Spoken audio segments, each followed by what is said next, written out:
Good evening, everybody. Welcome back to Exploring the Lord of the Rings. Unexpectedly, as I expected not to be here this week. So we were planning not to have class, but here we are, making the best out of a bad situation. But anyway, here we are, the not very expected broadcast. Glad to be back with you guys tonight. Because, hey, we get to talk about the Prophecy of Gondor tonight, which is pretty awesome. So that'll be a lot of fun.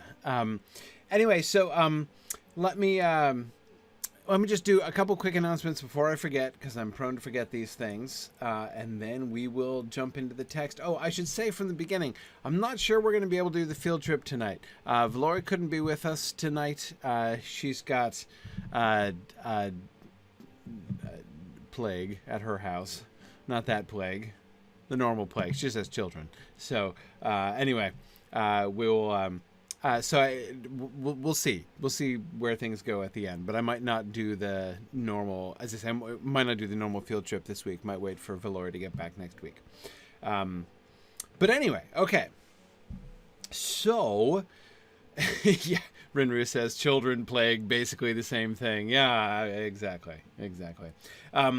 Okay, so announcements. So first, let me let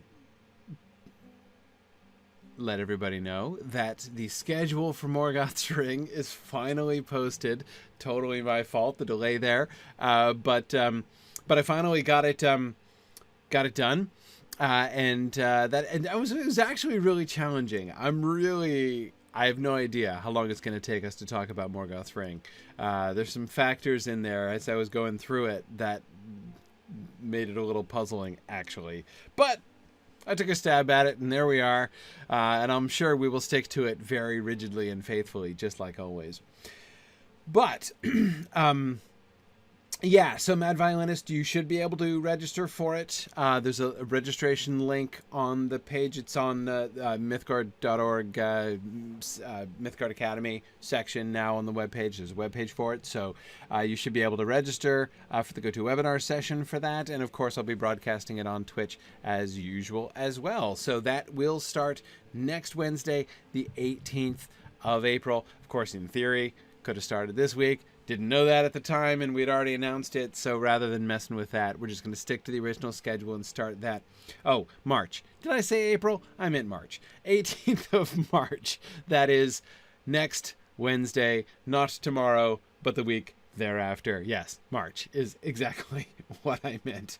JJ, thanks for posting the that link there. Okay. So, that's going to be a lot of fun. Morgoth's Ring, Volume 10 of the History of Middle-earth series contains, of course, a great deal of the... basically, this is the stuff, the Silmarillion stuff, that Tolkien got back to working on as soon as The Lord of the Rings was done. So, right after he finished writing The Lord of the Rings and returns with enthusiasm to the Silmarillion, hoping to finish that up and get that out for publication... that's the stuff that we're going to be looking at, the stuff that he turned to then. And, of course, it contains one of my very favorite pieces that Tolkien ever wrote, and that is the Athrobeth of Finrod and Andreth. Really amazing stuff if you've never read that before. It is amazing, and I can't wait to talk about it. So that's what we're going to be doing on Wednesday nights starting next week, and of course it's almost time for another vote, because we're going to need to elect our next books, so that'll be pretty cool. Okay, so that's my first announcement. Morgoth's Ring starting next week, March 18th, Wednesday, March 18th, and that's all up there. Okay. Second thing is summer courses at Signum are open for registration. I would draw a special attention to the live course that we're offering this coming summer, which is a new Star Wars class taught by Amy Sturgis. This is going to be really great. We had another Star Wars class that she taught for us several years back, right before Force Awakens came out, and now she's coming back to do a second Star Wars class, looking back on the whole thing right now that the third trilogy is done. So, and of course with the Mandalorian and everything else, lots of material there. So okay. That's there it is, the meaning of Star Wars. Excellent. Yeah, Matt Violina says, am I going to host a course for university administrators to teach them how to do online courses right? I'm very ready to do so, actually. If any of you know schools or like, schools that like want help, I mean, I know that, of course, Signum is utterly affected by the coronavirus because we already do everything virtually. So, no virus concerns for us. But we're very happy to help those institutions that are less comfortable dealing in that kind of environment. So anyway, I'd just send people my direction if there's anybody who would like some friendly tips in that. In that regard. Okay, so, oh yeah, and we're in the middle of that wonderful period of time when daylight savings has changed here, but it's not changed in some places in the world. So, just keep that in mind. It's 10 p.m. Eastern time, but again, we've just had daylight savings, so I know if you're in Europe, for instance, it's going to be off by an hour from normal. So, anyway, all right. So the third thing then, the third thing is moots, upcoming moots. Let me say this very clearly. All of our upcoming moots are happening. We are not canceling any of our moots. I am not panicking about any viruses of any kind, and I have no fear of them. We're going to hold our events as long as it's possible and legal, which so far it looks like it is. So as of now, of course, there is some uncertainty, obviously, in the in the current climate and with local states and cities sometimes acting unpredictably in these regards. But we're still planning to have everything. Yes, great. I saw that you registered for MythMoot today. It's gonna be awesome. MythMoot is gonna be so much fun this year, and I'm not worried about it. Let me get to MythMoot last. First, we have, of course, our two regional moots coming up. We've got Sunshine Moot in Oviedo. I think that's how you pronounce it. I was corrected in my pronunciation on Friday by a local. I think it's Oviedo, Florida, Oviedo, Florida, near Orlando. Anyway, so we're Rinru's there are a lot of principalities that are forcing people to cancel events, but that's okay. Again, not worried. So we're having Sunshine Moot in Oviedo, Florida, next Saturday. That is Saturday, March 21st. Forgetting my numbers. And then we're having Magnolia Moot down in Charlotte, North Carolina on the 18th of April. Okay, so both of those things are happening. Don't worry, we'll all be very safe and wash our hands frequently, but we'll be fine. And yeah, so glad you guys who have registered for MythMoot. A couple things I wanted to say about MythMoot registration. There's not really much realistic chance that our regional moots are going to be canceled. They're tiny. And I think they are well beneath the notice of any civic bodies whatsoever, actually. So, yeah, thank you, Rowan of Gondor, for promising not to lick anybody at Sunshine Moot. That's very thoughtful, and I'm sure everyone will appreciate that. Anyway, so I'm not worried about our regional moots. Myth Moot, of course, is going to be a little bit bigger, and what's more, it's at the National Conference Center, which, who knows? But it's also in 3.5 months, and again, I'm really not worried about this. So let me just explain, okay, how this is going to work. Registering for Myth Moot is a non-risky proposition, and I just wanted to make sure that that's really clear to everybody. Obviously, we know things are really wacky right now, and that people and principalities are going completely insane right now. That I don't think will be a permanent state of affairs, and I do believe that the insanity is very likely to have passed prior to the end of June.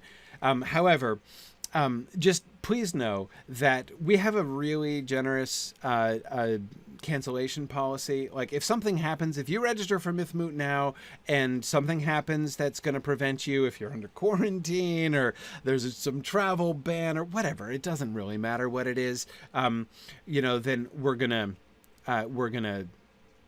refund you. Like, it's fine. We're not going to stick you for either your ticket or your room. It's fine. So just register. It's, if you want to come, if you plan to come, great. Don't let not knowing what's going to happen as far as travel and everything like that, will the state shut us down or something like that. Don't let that get in your way. We are proceeding. We are planning to proceed full speed ahead. I have no concerns, no problems with Myth Moot. If others end up having a problem with us, then we'll deal with it and we'll do what we've got to do. But certainly in either case, no matter what happens, if you are prevented from coming, then we'll refund you. If we are prevented from holding it forcibly, then we'll refund you. So it's fine. So I just wanted to make sure everybody knew, because there's a lot. I mean, right now I know is a really difficult time to plan for travel and events and things like that, because everything seems up in the air and uncertain. So anyway, I just would strongly recommend that you come if you possibly can, and it's gonna be great. It is true, Sharon. Of course, we do have the Mootcast option, which we did last year, and we're gonna do again this year, which is being able to attend virtually the whole event live. So let me not make assumptions here. Myth Moot is from the 25th through the 28th of June in Leesburg, Virginia, at the National Conference Center at Leesburg, Virginia. That's the time and place of Myth Moot. You can find out more information and get the link to our registration and everything at signumuniversity.org/mythmoot. Anyway, so yeah, Green Dragon, yes, airline tickets are pretty cheap at the moment. I agree. But the only difference for me, I'm saying I've actually been shopping for airline tickets lately. It's a great time to shop for airline tickets. The only thing is I'm now buying trip insurance, which I never used to buy because it was a waste of money. Less so now, I find. But anyway, with that one change, everything is normal. Anyway, so excellent. Yes, Evil Dr. Cannon, I saw that you signed up. That was great. I was so glad you can make it up this year. That's gonna be a lot of fun. So anyway, I just wanted to encourage everybody the early bird pricing was meant to end this weekend, but it seemed a little hard right now in the middle of with this wave of recent cancellations of things and everything. We felt kind of bad about the timing of that, so we extended the early bird pricing out until the 20th of March. That's through next week, through next Friday. Just to give people a little bit more time and give this kind of a chance to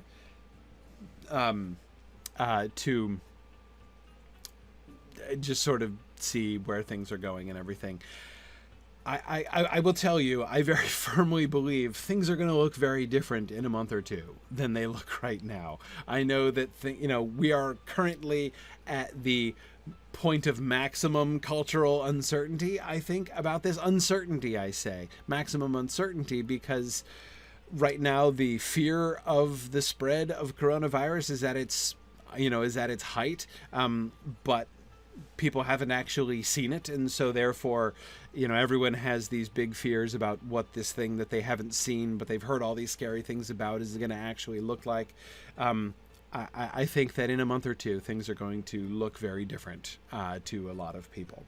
Evil Dr. Cannon, I don't know of any update on lodging. Yeah, not yet. We're waiting for word on that.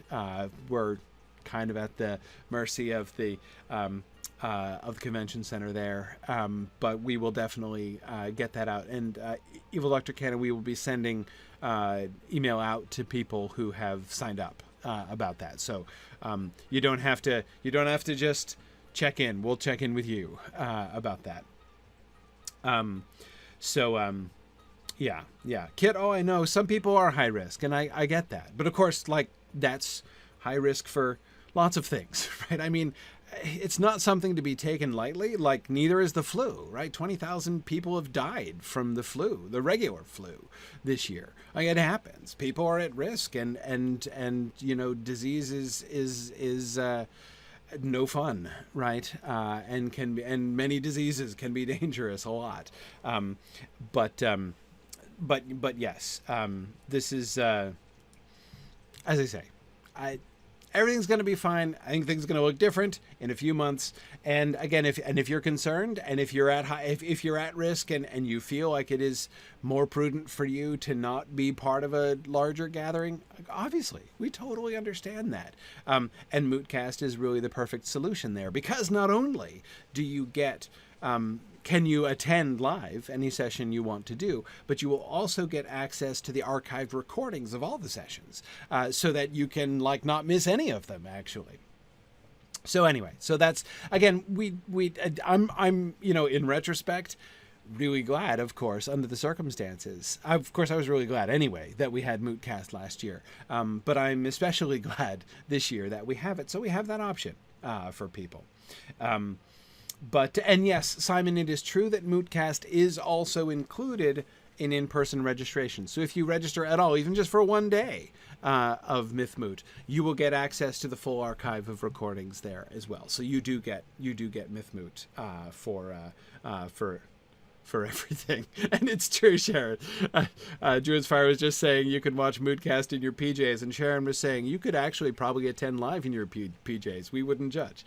It's true. It's totally true. Okay. So again, last overview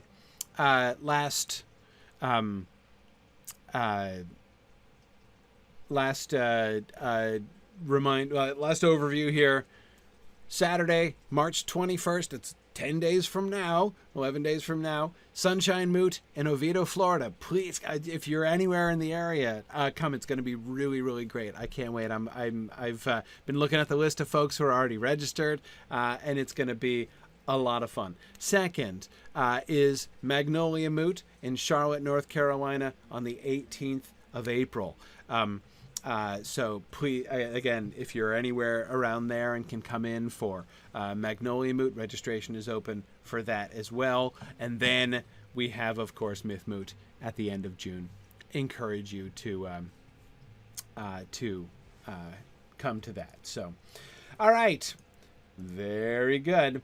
Oh wait, and sorry, D-May, I saw your question earlier. I'm going to be following up about Dragon Moot, I promise. There are a couple things that we've been waiting on for that, so I haven't heard the definite confirmation on that yet, but I will try to get some more specific information for you on that as soon as I can. However, Maple Moot is definite now. Toronto, we're going to Canada at last. We've been wanting to do a Canadian moot for a couple of years now. So we're going to be doing a Canadian moot, Maple Moot, in August 8th, in Toronto. So that'll be pretty cool. Oh, Brandon, you moved to Utah? Oh man, you're not going to be able to come to Middle Moot anymore. That's so sad. Well, you know, that is a part of the country where we do need a moot. But I got to tell you also, it's a hard part of the country to do moots in, like the whole Rocky Mountain area, right? And we've had people in Denver and in Montana, and trying to want to organize moots, and it's been challenging. It's challenging because it's hard. It's like there's no spot that's convenient to multiple places. It's sort of all or nothing. But Mutah belongs, man, you think? Okay, maybe. By the way, I saw a couple of you saying earlier that you should get a moot in Ohio, with which I completely agree, by the way. Ohio would be a great place. I know, like, what we're calling our Midwest moot, right, is really, like next year is going to be back in Kansas City again, which I've been told firmly is Great Plains, not the Midwest. Anyway, point is, there's like a big, huge chunk of the country there between the Iowa, Kansas City, line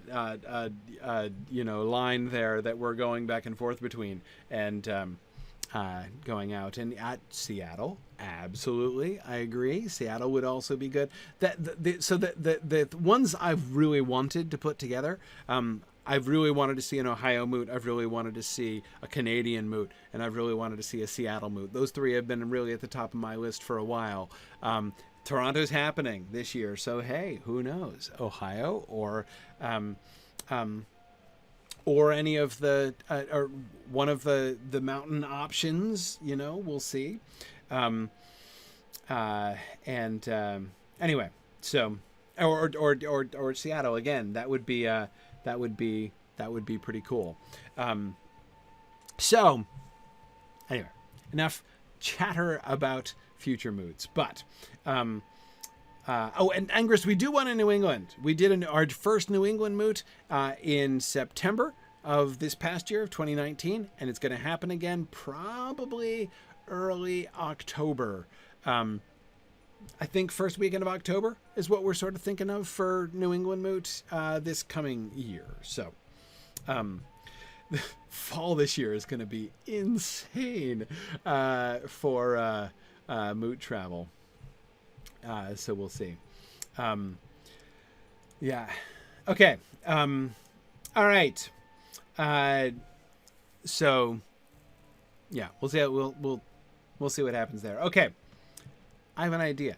Let's talk about Boromir. So y'all, at the risk, I know y'all are going to laugh at me, but I want to go back very briefly because I was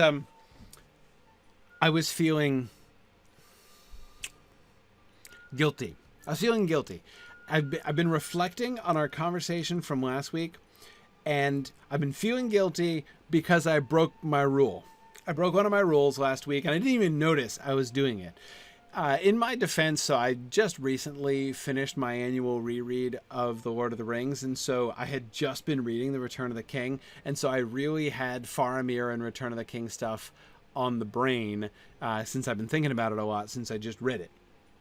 But that's no excuse. The rule, of course, that I broke is to import into the text that we're reading stuff that we don't learn until later on in the text. Obviously, it's not like it's irrelevant or illegal for some reason to talk about that. But I want to try, as we've been doing, I want to try to understand the text on its own terms. What do we learn from here? You're right, Praise Warrior. They're more guidelines than actual rules. Yes, Musical, exactly. You have nailed exactly what I was uncomfortable about. So I just wanted to return for a moment to Boromir's description of the dream, right? He says, so we talked a lot about this whole slide, of course, last week, but I wanted to come to the end. For on the eve of the sudden assault, a dream came to my brother in a troubled sleep, and afterwards a like dream came oft to him again, and once to me. Now, what do you notice about this page vis-a-vis Boromir's brother? Right, we immediately started talking about Faramir and everything last year. Yes, Mad Violence, he is not named, right? We do not know we know nothing. Well, not quite nothing. In fact, let's instead ask this question. Let's ask this question differently, right? What do we know about Boromir's brother? What do we know? He's related to Boromir. Okay. All right, yes. So we know that Boromir has a brother. He doesn't even say explicitly that his brother is younger than he is, right? We don't know that. Edith Eldora, yes, we know that he had the dream multiple times, right? So he seems to be in some way, I don't know what, either sensitive to this or something like that.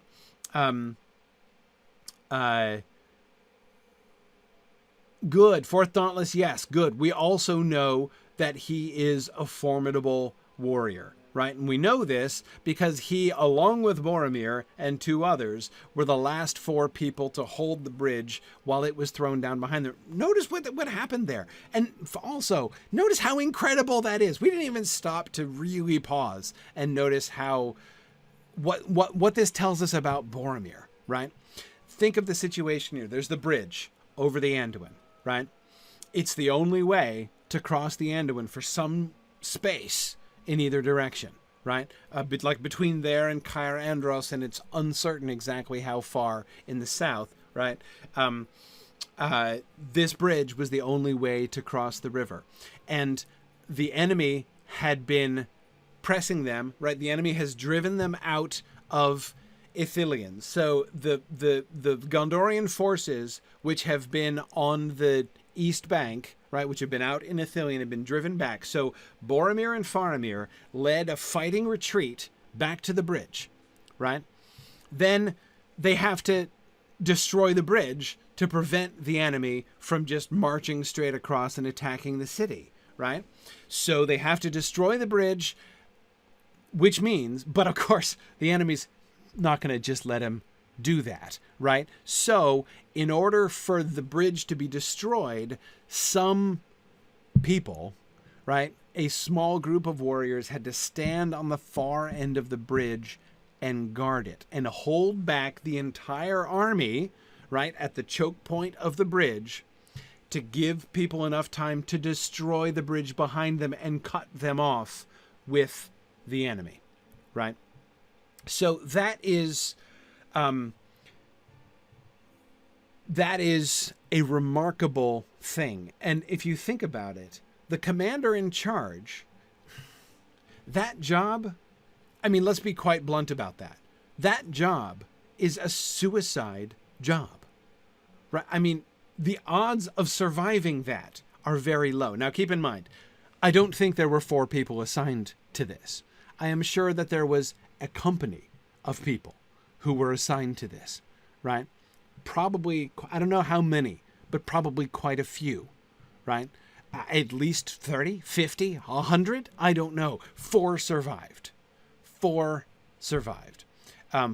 Notice he says, I was in the company that held the bridge until it was cast down behind us. 4 only were saved by swimming, right? Most of them died, presumably in battle, right? In combat at the bridgehead. And some of them also presumably were drowned, right? If others of them were saved. And yes, as several of you are saying, yes, Zephin, as far as we can see, there's no reason to think that... So, yes, did the Gondorians knowingly cast down the bridge with the only heirs still on the east side, cut off with the enemy? Yes, at presumably the command and insistence of their captain, and his primary lieutenant, his brother, right? Yes, Simon, I'm sure many of them were shot by arrows while swimming like Isildur was. Absolutely. So that's what happened. Apparently, on this day, and remember, this is the day that he was describing with the Witch King, right? With the Black Rider, the thing that they had not seen before. So the Witch King is there. They're fighting against the Witch King's army on the day that he takes the field in person for the first time in a couple thousand years, right? Well, at least 1,000 years. First time in 3,000 years in Gondor, as we were talking about. So this is an amazing thing, right? This tells us a lot about Boromir, I think. And, of course, by extension, about his unnamed brother as well, right? Because, first, we've learned that Boromir is not the kind of commander who is going to command a company, even a company who's going to volunteer to do this, and leave them to do that. He is going to lead them. Not only does he lead from the front, right? He leads from the back during a retreat, right? That is, he posts himself in what they would, what the English army would have called the Forlorn Hope, right? And it is almost a given that everyone on that bridgehead was going to die. Everyone would have expected everybody on that bridgehead to die. Boromir puts himself personally in charge of the Forlorn Hope, and his brother is there with him. Now, we don't know. He says nothing about that, right? I cannot imagine that that was Boromir's idea, right? I think that Boromir, I would guess that Boromir would not have said, hey, yeah, let's take the only two heirs of our father and let's put them both on the bridgehead, right? And cut them off from the army and probably kill the both of us, right? I don't think so. I don't think so. However, he's there, right? I would assume, right? I would assume that Faramir, the brother, right? Boromir's brother, must have insisted, must have refused to leave, right? I think that it seems to me safe to conclude some kind of independent stubbornness on the part of Boromir's brother, and certainly of Boromir himself, and courage, very much courage on both of their parts, and, well, lack of prudence, right? I mean, for neither of them did the, and it's not just personal prudence, it's not just like, like a football player making a business decision, right? It's not even prudence on that sort of level. It would not be cowardice to say, maybe we're the only heirs of our father, the Lord of Gondor. Maybe one of us should not stay right behind. I mean, yeah, Gilganthir, what happens to the line of stewards if they both die? I mean, it dies out unless Denethor marries again. Quick, right? Yeah, exactly, Karina. They must have missed the whole spare part of the heir and a spare, right? Exactly, yeah. No, so I mean, both of them disregard that really fundamental piece, not only of, it's not personal prudence, it's about statecraft, right? Prudential statecraft. Both of them consider the preservation of the city, the protection of that bridgehead, the leadership of their people, to be more important than their own safety, or even, in this sense, the the preservation of their line, right? Now, Rowan, great question. Rowan says that Boromir says, I was in the company that held the bridge. He does not say that he was leading that company. Now, we are going to learn later that he is, in fact, the captain general of the Gondorian army. I believe that, Rowan, I think that even here, we have every reason to think that Boromir is being modest here.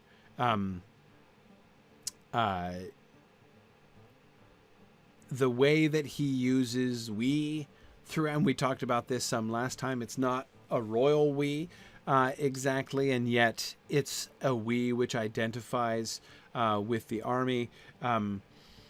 No, Fort Dauntless, we don't have any reason at this time to think that Boromir has only one unnamed brother. No, we know nothing about Boromir's family except for what he's told us, which is almost nothing. Indeed, we don't even yet know. Do we yet know that he's the son of the steward? I don't think we do. Has he told us that? I don't think he's told us that, right? So it is true that we don't quite yet even have the data to be drawing this conclusion about heirs and spares, right? But that we will learn much sooner than we're going to learn anything about Faramir, right? And Faramir's name or perspective. Oh boy, Karita, yeah. Karita says, speaking of prudential statecraft, it hasn't been mentioned yet that neither of these brothers have married and gotten an heir of their own. No, the men of Gondor and Rohan are inexcusably and inexplicably, indefensibly lax in this regard. Theodred, Éomer, Éomer, Faramir, and Boromir all, by rights, should be married and producing as many heirs as possible a long time before the events of the Lord of the Rings. There's no good excuse in that way. Arden Crayon, of course, points out that Aragorn's not exactly been in a hurry himself. He at least has a special circumstance, right?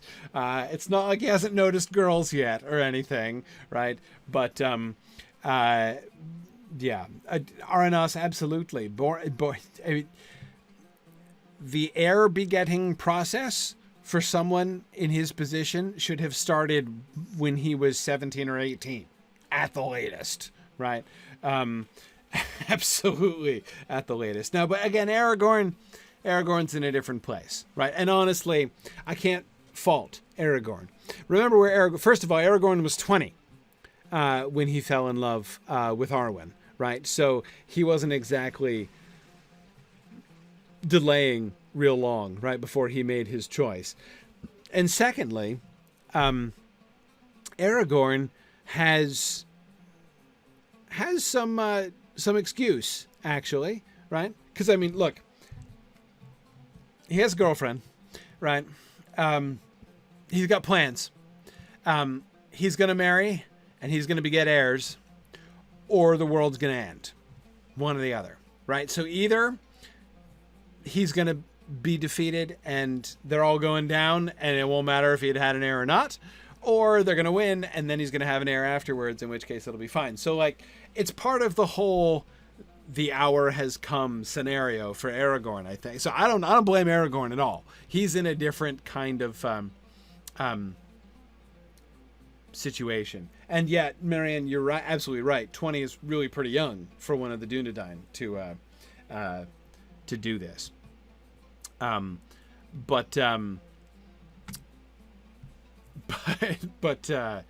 Yeah, exactly. No, Katriana, I don't see him having somebody on the side just to, ensure that the line goes on while he waits for Elrond's daughter. Yeah, no, I don't think that's going to work out.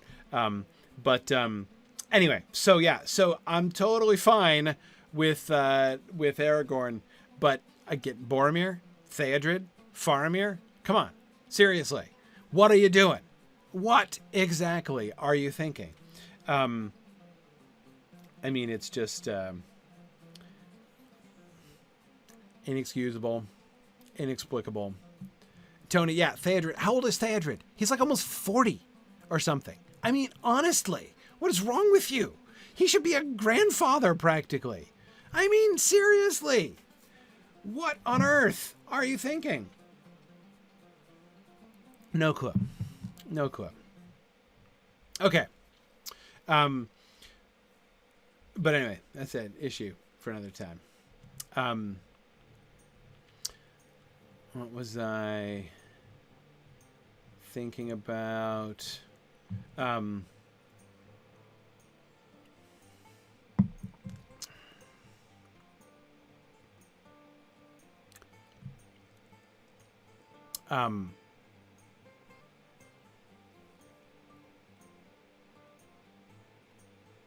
Oh yeah. Back to the brother. Okay. So back to the question about what do we learn about the brother. We don't yet know who he is. So let's set aside for a little while the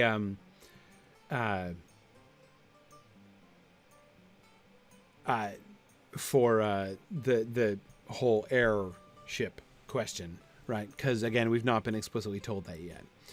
We know that his brother is brave. We know his brother can swim, as somebody pointed out, right?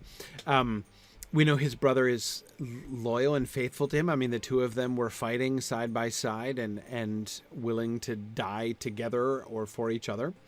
I think that we can infer that the anonymous brother has a closer connection to the agents of fate than Boromir. There is some reason why he received the dream oft, whereas Boromir received it once. Yeah, we have no reason, Brandon, to think that we have no data that suggests that Boromir's brother is very different from him. Indeed, the only distinction that we get about them, right, between them, from Boromir's words here, is the fact that the dream came many times to his brother, that it came originally to his brother, and that it came many times often afterwards to him, and only once to Boromir. So yes, he has nothing about being a wizard's pupil, but there is something about him being a dreamer, prophetic, right? There's something sort of, I don't know, Joseph from the book of Genesis about him, right? As far as we can see. Tony wants us to consider why he doesn't name his brother. I don't know.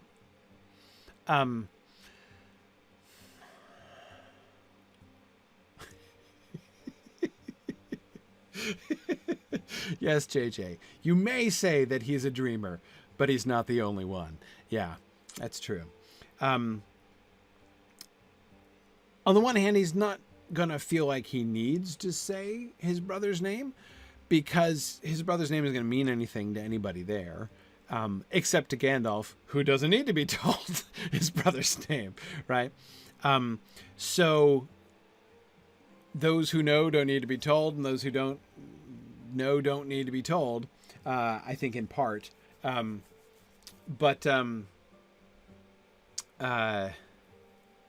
Tony, when did he say his father's name? When does he do that? Am I forgetting? Yeah,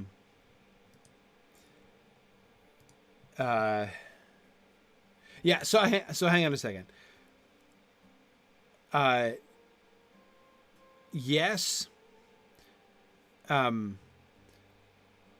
Several of you have been asking, had Tolkien even invented Faramir at this point? No. Emphatically, definitely no. Not only had Tolkien not invented Faramir's character when he wrote this, he hadn't invented Faramir's character remember when Sam wakes up after seeing the Oliphant from his nap, his post-Oliphant nap, and sees Frodo in the middle of an interrogation circle being interrogated by the Gondorian captain. When Tolkien wrote that scene, that is the scene of Frodo's interrogation by the Gondorian captain, Tolkien still hadn't invented the character of Faramir. Originally, the dude who interrogates Frodo is just a Gondorian captain. I'm forgetting his name now, original name. But he's not the son of the Lord of the City or the brother of Boromir. He's just a dude. He's just a captain. And therefore, the decision that he has, the call he has to make about to arrest Frodo, to execute Frodo or whatever, he has clear orders, right? And he's not Faramir. When Faramir makes his judgment, right, sets up that, court of justice and deems his doom about the said Frodo in Henethanoon, he has authority, right? Not absolute authority. He's still subject to his father, the Lord of the City, but still, he's the second in command, right? So he has a certain degree of discretion. The original character did not, right? He was just a captain, so he is like facing court-martial, essentially. He's in a Baragon situation, right? When he has to make his decision. That's the original scenario that Tolkien wrote. Faramond, that sounds a little familiar. Might be Faramond. Okay. Anyway, so it wasn't until so you remember how it goes in the Two Towers, right? After the trial, when they're walking back to Henethanoon, and Faramir and Frodo have their follow-up conversation, right? That is when the character of Faramir begins to emerge, and that's when. And then he gets Tolkien goes back and edits the interrogation scene to take Faramir's character as it had developed in their conversation together. This happens to Tolkien a lot. Dialogue, when characters start talking and he starts writing down what characters are saying, that is very often when the story grows for Tolkien. Not just the characters themselves, but the whole sub-creation tends to grow out of conversations. So yeah. Yes, we're getting ahead of ourselves again, Simon, but I'm trying to answer the question, did Faramir exist now? And no, definitely no, he didn't exist now. Yes. Now, Ardent Crayon, that's an excellent question. Can somebody look it up? Somebody look it up in Return of the Shadow. First version of the Council of Elrond. Does Boromir mention his brother? I'm forgetting. I can't remember offhand. So somebody look that up for me. Did he have an unnamed brother whom later on Tolkien... I can't remember which happened first. Falborn. That was it, Bruinir. Thank you.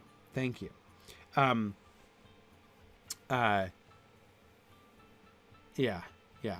Good. So yeah, I'm trying to remember Arden Crayon if Boromir alone got the dream in the original version. But anyhow, okay. But yes, for now, he is here. But the question, his brother received the vision, and yet he, Boromir, came to the council. Boromir is the one who undertook the journey, right? The reason for that is nowhere explained. It's possible, of course, to think, or it might be possible to think, well, if his brother is the dreamer and he is the warrior, right? So it was a long and dangerous journey. So, of course, the big Studley brother undertook that, not the measly, wimpy dreamer brother undertook it. That seems self-explanatory enough. Except, of course, we already know that his brother is not invalid or a titillated dreamer, right? It's not a jock versus nerd situation, Angrist, exactly, right? Because both of them were on the bridgehead, and both of them were saved by swimming. Which, keep in mind, several of you already said this in the chat, but it is definitely worth emphasizing. Swimming across the River Anduin, period. And swimming across the River Anduin, possibly in armor, right, is that's a significant feat, right? 4 only were saved by swimming. I suspect, again, that there were many who attempted it, but were drowned. So yes, the fact that the fact that Boromir's brother succeeded in saving himself by swimming across the River Anduin, shows he is, he's very capable, right? Yeah, Tony, I agree. It's more of a Gryffindor versus Ravenclaw situation than a jock versus nerd situation. Absolutely. So I feel a little bit better, having gone back and talked about that again from the point of view of this passage, at least to some extent. Yeah, Simon, exactly. Simon says, swimming across the Anduin is impressive, let alone doing it in armor after fighting for your life for several hours. And even if they did manage to throw off their mail shirts and, jump in without their mail, and again, why would they be permitted to do this? I mean, there are 4 of them on the bridge against the entire army. I can't imagine that they called time out to take their armor off before jumping in the river. Awesome,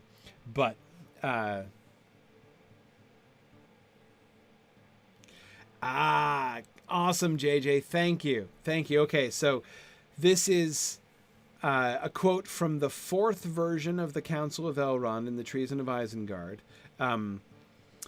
A dream came many months ago to the Lord of Minas Tirith in the midst of a troubled sleep, and afterwards a like dream came to many others in the city, and even to me, says Boromir. I love that.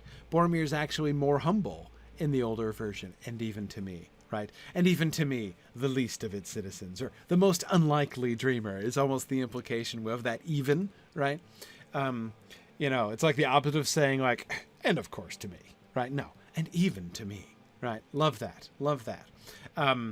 Okay, so it was originally the Lord of Minas Tirith's dream. Great. Okay. JJ is suggesting that should be our reenactment. We should try to swim the Potomac and see how many of us survive. Yeah. No, actually, the Potomac is right next to the convention center. You just go down the grounds and the river's right there. So absolutely. This is, so we'll get some armor. And we'll see what percentage of us survive, so that we can estimate how many people probably started off from the other side. And we'll need archers. You're right. We need people to shoot at us while we're doing it. Absolutely. Yeah. That's good. Yeah. The Dora Ward is not amused by this suggestion. Yeah. No, this is a great plan. I don't see what could go wrong. Maelstrom says, who wants to be the Orcish army? I think we're going to get way more people signing up to shoot arrows at us than to attempt to swim the Potomac with us. Tony and Evil Dr. Cannon both volunteered to be the Witch King. Yeah, that's good. Very good. Excellent. I think this is a brilliant plan. This will put Signum's legal counsel to its test. Exactly right. Can we design a waiver form sufficiently watertight? Anyway, very good. Okay. So, so the dream was originally Denethor's dream, originally the Lord of Minas Tirith's dream. That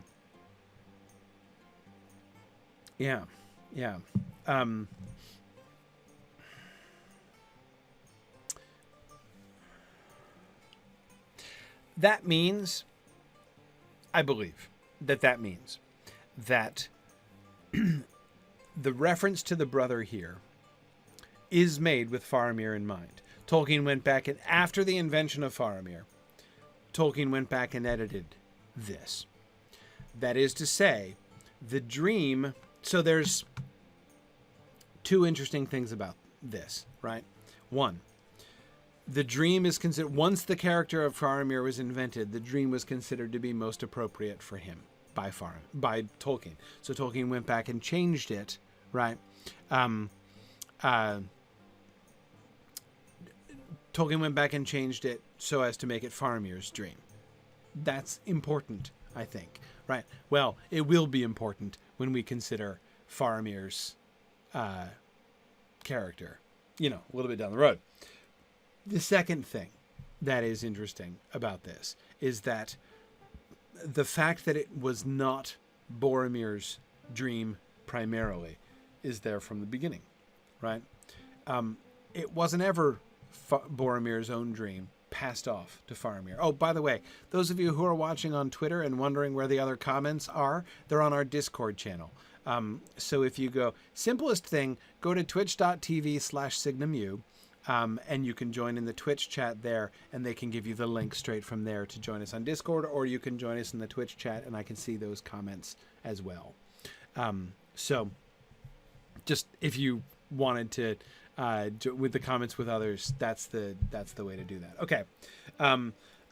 So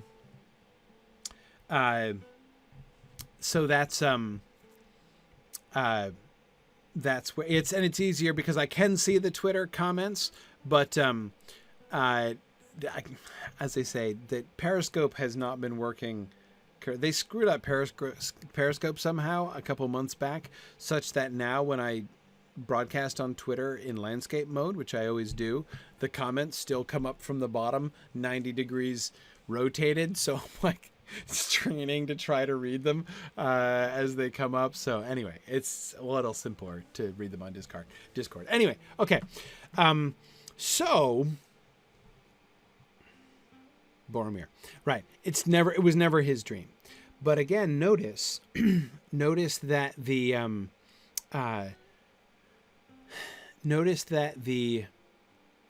context changes tremendously, right? When it's the Lord of Minas Tirith, his father, having the dreams, he is coming on his father's behalf, right? He is sparing his father himself. The Lord of Minas Tirith himself isn't going to schlep up to Rivendell, right? He is doing something almost self-sacrificing, right? He is taking the danger of the journey upon himself for the sake of the Lord of Minas Tirith, putting himself in, stepping forward to undertake this on behalf of the Lord of his city, which seems totally appropriate, right? The question, though, it's the context is much less clear when it's his brother who gets the dreams, right? Why he would be there on behalf of the Lord of Minas Tirith? That's a no-brainer, right? Really easy. But it's much less easy to see why he's here instead of his brother. Now that is a question that is not going to be answered for us in this passage, right? Nowhere in this chapter are we going to be able to conclude an answer to that question. But I do think that question is open to be asked. Tolkien invites, I believe, that question by making the change that he does, by turning it from a normal, perfectly obvious, acceptable chain of command issue, right? To now this much less certain thing, right? Yeah. Mike, it is possible that they could have come together and his brother died on the way or something, or they got separated, but I think he would mention that. He did say he traveled alone for 110 days, and I think he would have mentioned his dead brother if that had happened. Is it important that Faramir is associated with Gandalf, Tony? Yeah, yes, I guess I would say. I certainly don't think it's irrelevant to the question. But yeah, we'll have to take that one up in book 4. Okay. Yeah, exactly. There's no association here, so yeah. Interesting. Simon says, is it significant that Boromir says, in this evil hour I have come on an errand instead of I have been sent on an errand? Is it significant? Yeah, I think it is. The significance, I would say, is that he does not present himself as, and I don't think he sees himself as, a messenger, right? If he were only, like a private in the Gondorian army who had been chosen for some reason to take this message, if he were the equivalent of Hirgon, the dude who brings the red arrow to Theoden, right? I mean, if he were just an errand rider, if he were just a messenger sent, which he could have done, by the way, right? Totally possible that, that is, at least it's within the realm of imagination, that Denethor could have been like, okay, you, red shirt over there, can you, I got a message to you for Elrond, half-elf, and Imlogist. Might take you a while. It's that way. Get going, right? Totally could, theoretically, have done that, but Boromir is not in that role, does not see himself in that role, clearly. Yeah, Katriana, he's here as an envoy, not as a courier. Absolutely. He sees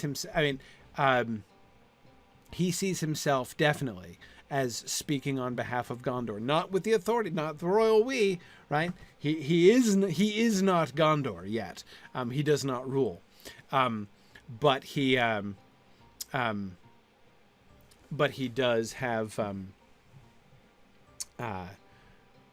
have the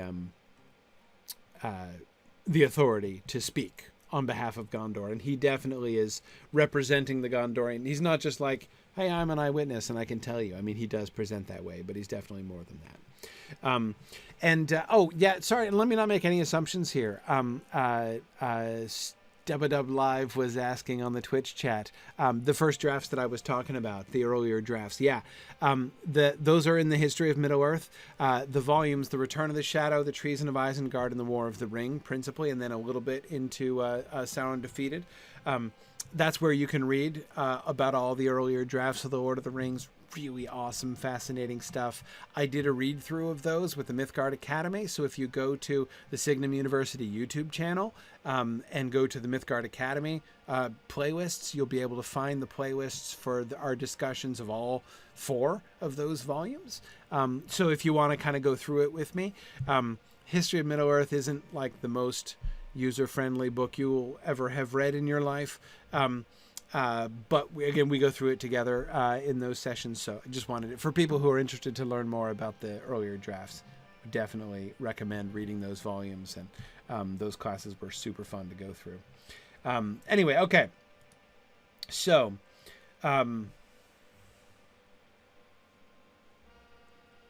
let's see. Yes, Fourth Dauntless, I agree. We should remember to ask what would have happened if Faramir went to Rivendell and said.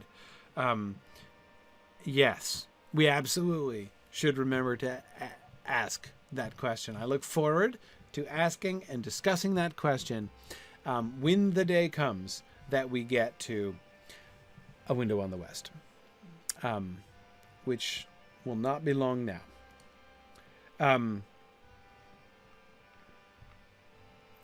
Let's read the next slide.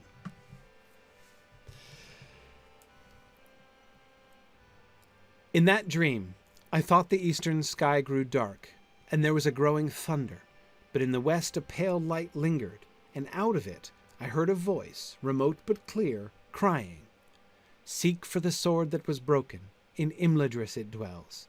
There shall be counsels taken, stronger than Morgul spells. There shall be shown a token that doom is near at hand, for Isildur's bane shall waken, and the halfling forth shall stand." Of these words we could understand little, and we spoke to our father, Denethor, Lord of Minas Tirith, wise in the lore of Gondor. There's his first naming. And, of course, his first revelation of his own identity, right, as heir, son of the Lord. He still has not yet said who is the elder between him and his brother. This only would he say, that Imladris was of old the name among the elves of a far northern dale, where Elrond the half-elven dwelt, greatest of lore masters. Therefore my brother, seeing how desperate was our need, was eager to heed the dream and seek for Imladris. But since the way was full of doubt and danger, I took the journey upon myself. Loath was my father to give me leave, and long have I wandered by roads forgotten, seeking the house of Elrond, of which many had heard, but few knew where it lay. Okay. Yes, capital W West. I agree. That seems significant, Brandon. Definitely.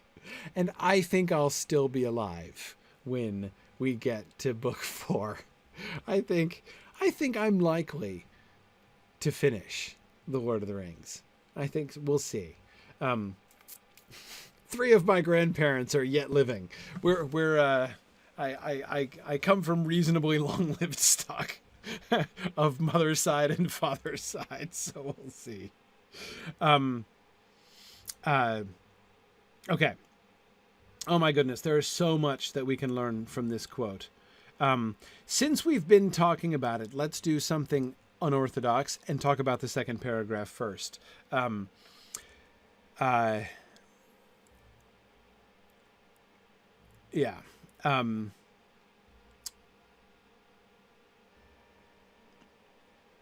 His talking about taking it on himself. So, okay, Tom, I agree with you. This only would he say is a very interesting clause, right? This only would he say, that Imladris was of old the name among the elves of a far northern dale, where Elrond the half-elven dwelt, greatest of lore masters. Okay, now, it is possible that, here's one possible reading of this. One possible reading of this is that that's all he knew, right? Denethor knew no more than this. But Boromir doesn't like to say that, right? It does imply that he knows more than he said, right? This only what he say makes it sound like Denethor was holding out on them, right? Denethor didn't want to talk about this at all. My father tried to change the subject when we brought it up, right? But finally, he grudgingly said, like, the one piece of information he grudgingly revealed was that Imladris is also called Rivendell, and Elrond lives there. But he's not going to say anything more, right? Wild horses wouldn't drag the rest of the information he has relevant to that verse out of him, right? For Thoughtless says, it almost sounds like Denethor knows and dislikes someone who lives in Rivendell. Perhaps.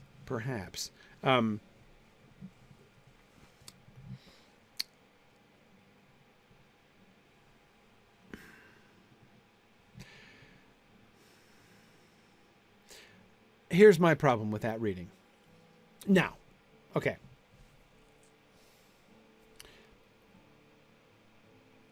Technically, I think there are 3 different possibilities here. But I don't think that Boromir is being euphemistic about... I do think that he's being euphemistic. I don't think that he is saying, Dad knew more, but we couldn't get him to say anything else. Because for him to say that would be to be making a public complaint about his father, right? I mean, that would sound like a criticism, right? He is not going to say in front of all of these important strangers, so we asked our father, Denethor, Lord of Minas Tirith, wise in the lore of Gondor. We brought this to him, and the dude was totally holding out on us, and we were like, Dad, and he was like, no, and I was like, fine. Right? Boromir's not going to say that in front of all these people, right? There's no way, especially at the rhetorical register that he has been operating throughout this speech, right? Indeed, at which he's operating earlier in that sentence. I mean, you hear it, right? Of these words we could understand little, and we spoke to our father, Denethor, Lord of Minas Tirith, wise in the lore of Gondor, right? One appositive would have been formal enough. Two appositives, right? You know you are doing some careful word crafting, right? When you use a double appositive like that. So there is no way that he's gonna, sort of say passive aggressive things about his dad here, right? Even if it's true, he's not going to say it.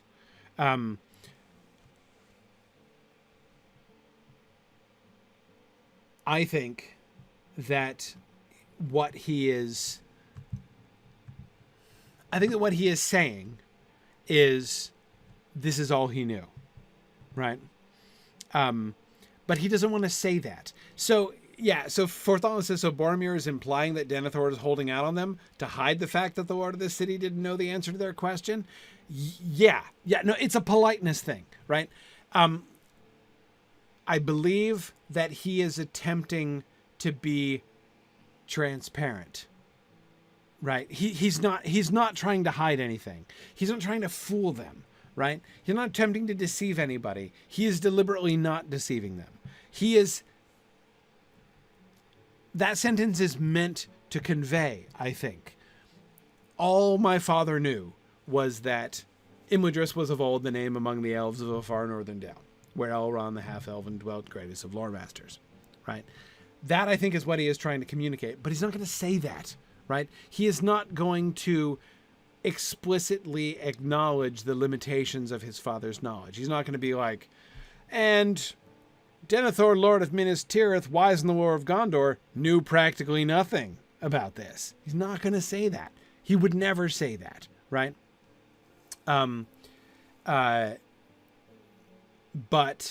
and that's interesting. Angrist says, he says that he's wise in the lore of Gondor, not lore in general, right? Is that kind of hedging his bets, right? He is wise in the lore of Gondor, but hey, I mean, dude, he can't know everything, right? Yeah, I mean, and this is not a Gondor situation. So, but yeah, so I think this is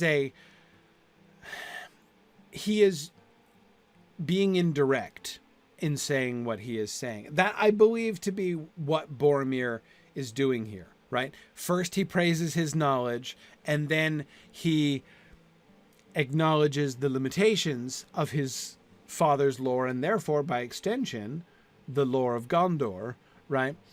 But he does not want to do that. Especially, keep in mind where this speech started, right? This speech started with him, it seems, feeling a little bit nettled at the fact that Elrond has been going on about how, things are waning in Gondor, right? So he's not, even if just for the sake of like patriotism and not respect for his father, he is going to not say, so the lore of Gondor does not include basic things like what the heck is Imladris and where is it? Or like the greatest lore masters of Gondor were totally stumped by this dream and nobody could interpret it, right? Exactly, JJ. He's saying it totally wasn't because our lore is failing. Absolutely. And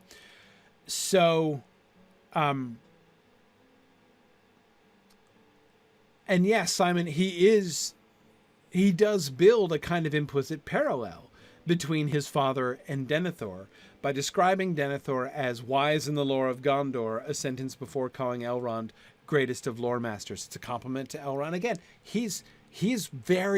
Boromir's an excellent speaker, right? Notice how he works his unofficial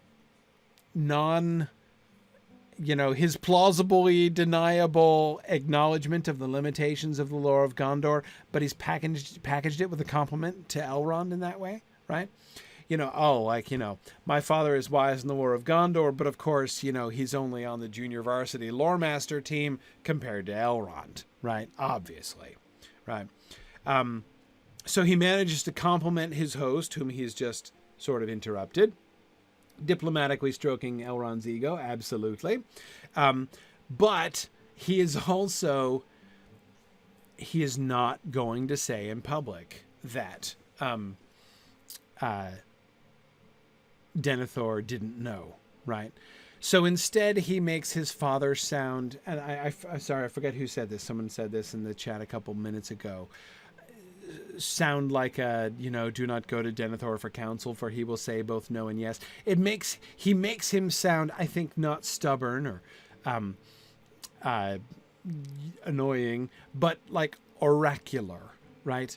He sounds mysterious, like, this only would he say, implying perhaps he could have said more, but it was not wise to do so, right?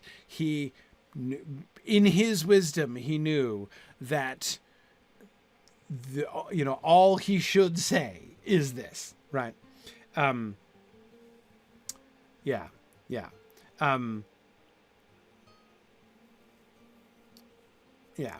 And Mike says the more he has heard this morning, the more of a big deal it is that Dad didn't know where Imwindris was. Yeah, probably.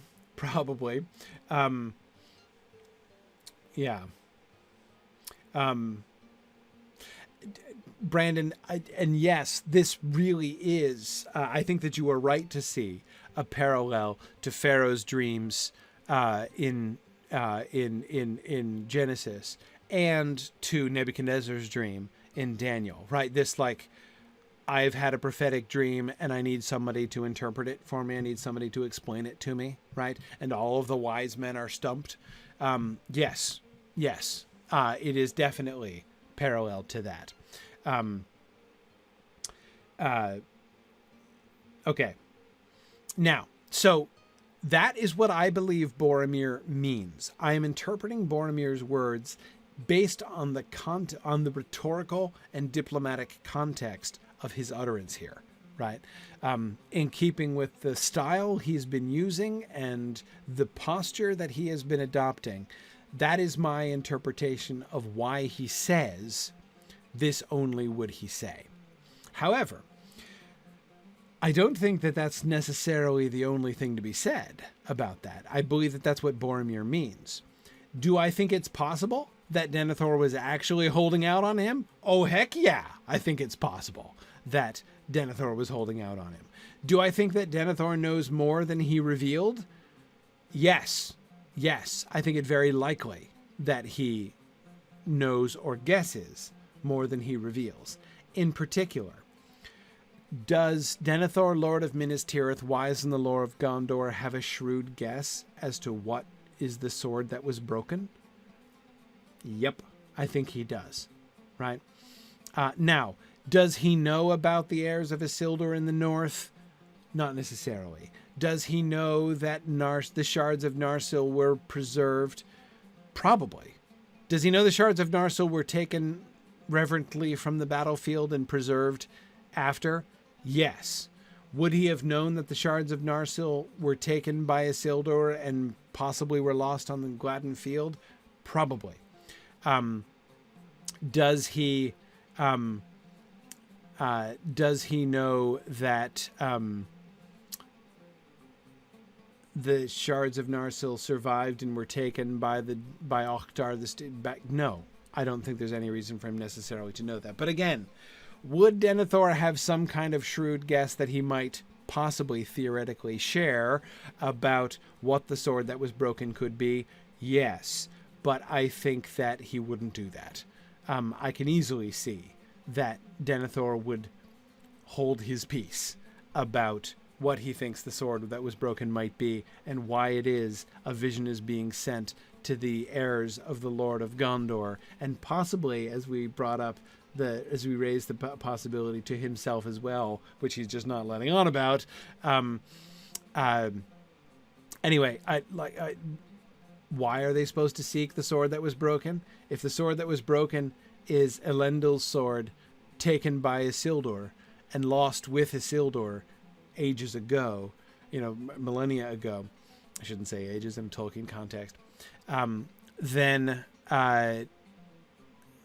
the idea that he could leap from that first line in Isildur's heir, a lost heir of Isildur. I mean, that he could be thinking about that or wondering about that or theorizing about that seems to me entirely plausible, actually.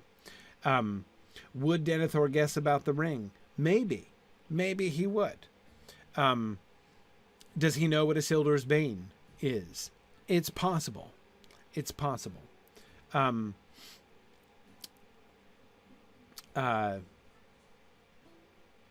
I agree, Angrus, the sword doesn't necessarily mean that the heir is still living, but again, I got it. But if it's still in circulation and not at, say, the bottom of the river or in Barad-dûr or something like that or whatever, I would think that he would suspect that it means that the heirs of Isildur might have survived. Anyway, yeah. And Matt, you're right. One of the biggest challenges of this passage and making guesses about it is that the Denethor we meet is very different from the one being discussed now. The Lord giving advice still has a beloved living heir. The one we meet later and are thinking about now has lost his eldest son and lost the battle of wills with Sauron. Yeah, no, exactly. It's a little bit unfair. But not 100%. Yeah. Fred Rock Paper, I think you're right to say Denethor might have a theory, but he doesn't like his theory and he hopes to be proven wrong, so he isn't going to say anything about it. That seems to me very, very plausible. Absolutely. And I agree with both Tony and Mike, who are both saying that in the context of a portentous dream, it seems likely that the sword that was broken is a metaphor for the line of Isildur, right? The lost line of Isildur, the lost line of the kings. So yeah, do I think it's possible that Denethor has tumbled to that guess? I absolutely think it's possible.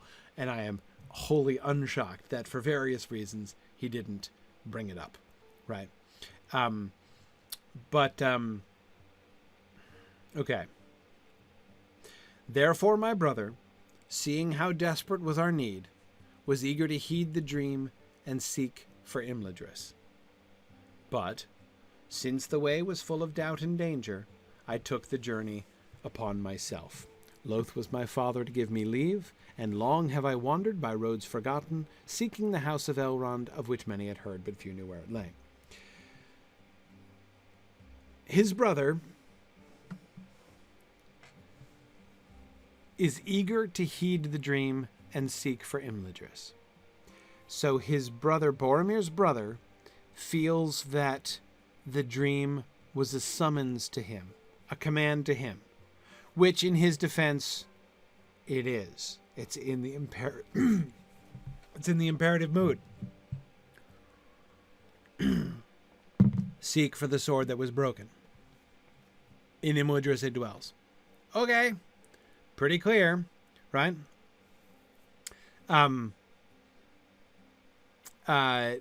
So great. Okay. Also notice, seeing how desperate was our need, right? So they're in desperate straits. Remember, he and the brother just swam the river recently after having the bridge thrown down behind them. Their situation is desperate. They could not stop the armies of the Witch King on the other side of the river. The throwing down of the bridge is only going to delay them for so long, right?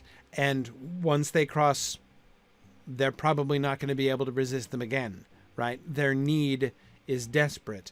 And on the eve of that battle is when the dream first came to them, right? Okay, so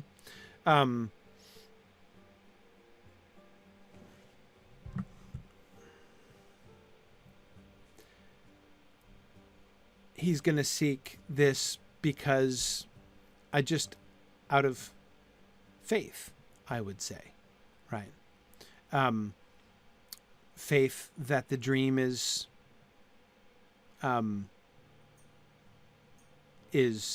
correct, right? That the dream is a command from a trustworthy source, right?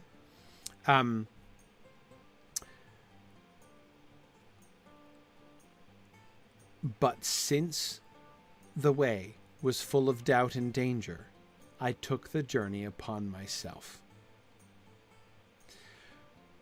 Why does Boromir come instead of Faramir? Because he insisted. I took the journey on myself since the way was full of doubt and danger. He does, Tony, as I think you said before, he does explain this as like an act of self-sacrifice, right? Yeah. Simon, absolutely. No, I totally agree with you. I mean, if you get this repeated prophetic dream giving you a command, right? Right at the time when your kingdom looks like it's about to collapse, it is not a stretch to think, well, maybe might be something in this. Maybe I should pay attention. Boromir takes the journey on himself because it's full of doubt and danger. This, of course, is consistent with what he's just told us earlier on. He also led the company that held the bridgehead while the bridge was thrown down behind them as well. This is Boromir's MO. He is brave and also selfless, right? I think that's pretty clear, right? He didn't want his brother to face the doubtful and dangerous journey to Imladris, right? Is there pride as well as self-sacrifice there too? Sure, yeah. I mean, he is by implication saying, I think maybe my brother won't make it, right? But, yeah, staying to fight the forces of Mordor also involves doubt and danger. You are correct, Aranos. But, yeah. But, Aranos, actually, I think you have a really excellent point there.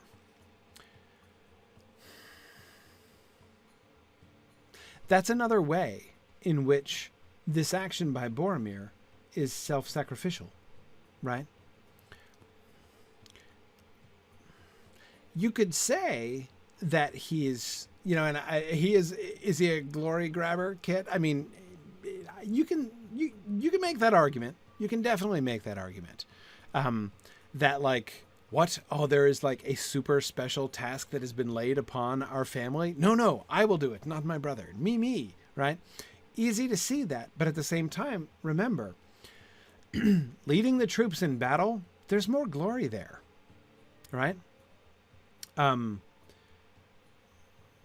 Yeah. Fourth Dauntless is reminding us that someone else is going to say something like, the way is dangerous and doubtful. I cannot ask anyone to take the journey, so I must go myself. Yes, it is a similar line of reasoning that's going to lead Aragorn to the paths of the dead later on. Not identical, but similar, right? Absolutely. But anyway, yeah, so I think that Boromir stepping aside from leading the armies of Gondor and going off on this journey, abandoning his command and going off on this journey, there's real self-sacrifice there. And I think that's a real act of self-sacrifice on the part of Boromir.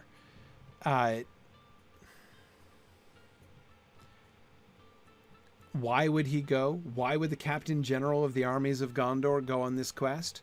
Because he thought it was important, and he thought it was doubtful and dangerous, and therefore he took it upon himself. Notice,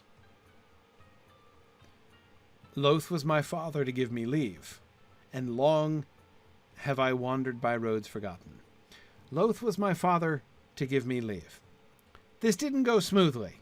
Denethor did not approve of Boromir's going, We do not know what he thought about the brother going. We're not told anything about that at all, right? Yes, Brandon, there is the implication. Sorry, I keep missing the notifications. Brandon, we did... well... Did Boromir ever get... Did he ever get permission?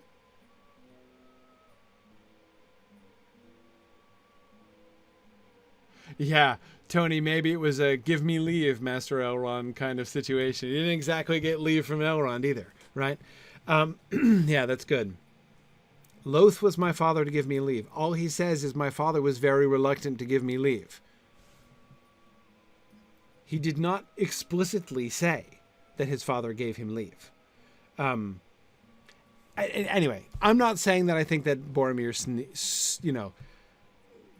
sneaked out of the window at night. I'm not saying that. I am saying... No, Mike, I don't think he would be guilty of lying if Denethor didn't give him leave. He didn't say that. He didn't say that he had given him leave. Boromir forced Denethor's hand, yes. That, I think, is the clear implication. Loath was my father to give me leave. He has not explicitly said, but I insisted and would not take no for an answer.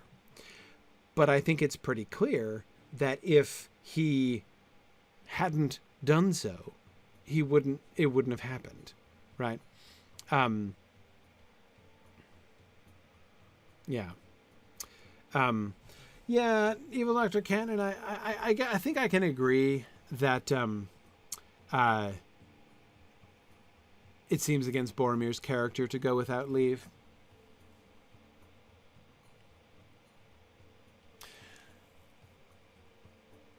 Yeah.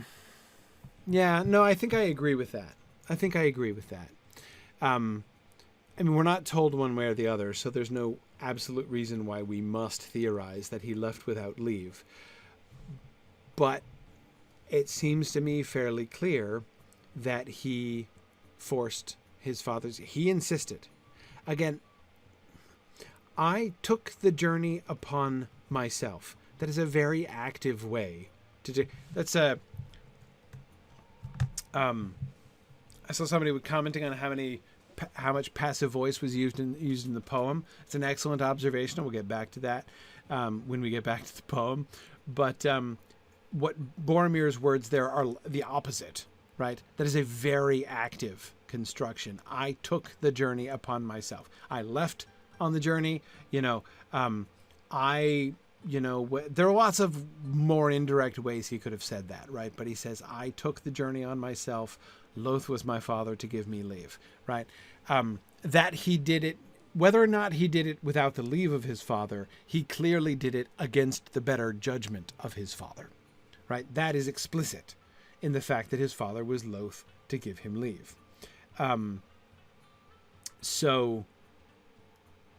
Yes, Mike says it's worded in a way that the brother was very clearly intending to make the journey and had it taken from him. Yes, he does admit that the brother was wanting to go, was ready to go, but Boromir, insisted on going instead. I am very willing to give Boromir the benefit of the doubt and to say one of the things that motivated him was love for his brother, to spare his brother, since the way was full of doubt and danger. He took it on himself so that he would run the risks and not his little brother.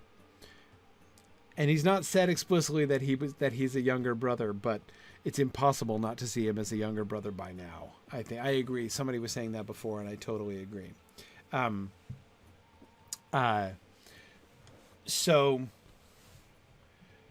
Yeah, Tony, I agree. There is that air of he is taking responsibility fully for this, not blaming anyone else, right? It is not his brother's fault he is here. It is not his father's fault. His father attempted to dissuade him,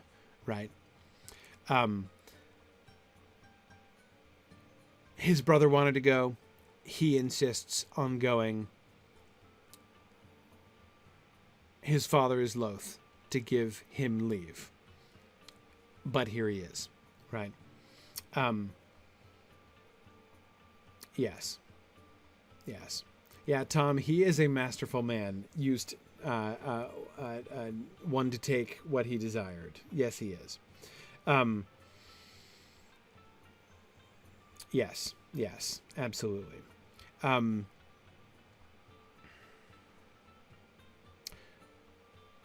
yet he is skipping something, isn't he? Doesn't the middle of that sentence sound like a non sequitur? Loath was my father to give me leave, and long have I wandered by roads forgotten. Didn't he skip a bit there? Right? He's kind of drawn the curtain over the final leave granting scene. I agree with you, Evil Dr. Cannon, that I don't think he went without leave. Like explicitly against his father's will or sneaking out by night. That is not Boromir. But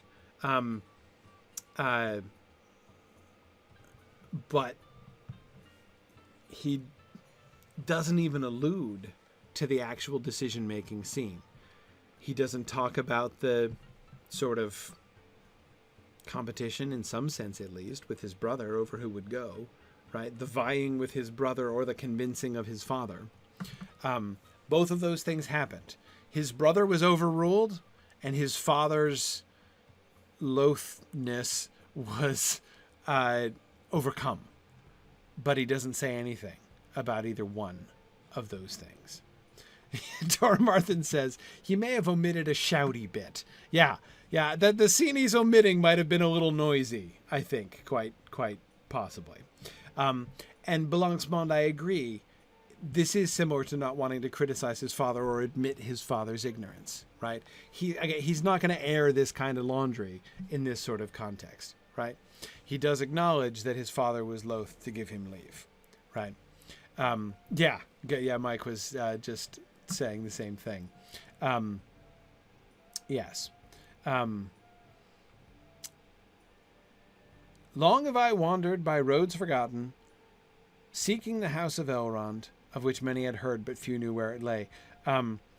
So a couple of you were talking about Simon was the first one to ask, whom were the roads forgotten by? Well, clearly forgotten by the lore of Gondor is where they were forgotten, right? But notice, I think even there, he doesn't see. It does get back to the estrangement between elves and men. I agree, Tony. It's also, I don't know. I think it still speaks to how not sheltered, but provincial Boromir is, right? That question, Simon, your question, whom were the roads forgotten by? I don't think it's one that he even, they've been forgotten in Gondor, right? And since they've been forgotten in Gondor, he speaks of the roads as if they've just been forgotten, obviously by everyone, right? Long have I wandered by roads forgotten. He is definitely not saying, long I have wandered by roads which the lore of my country has long ceased to which my country has long ceased to maintain, and which indeed we've forgotten even existed, right? He's not confessing the limitations of Gondor, but I don't think he's even realizing the fact that by calling them long forgotten roads, he's admitting that lore is waning in Gondor, right? Because it's a Gondorian road he was walking up the whole way. Right, exactly, Simon, exactly. He's, so he's in fact giving testimony to the decline of Gondor, but I don't think he realizes that he is giving credence to the argument that Gondor is in decline, right? Yeah. Tom says, there were a lot of people wandering around Eredor that summer looking for places. Yeah, it's true. You could have,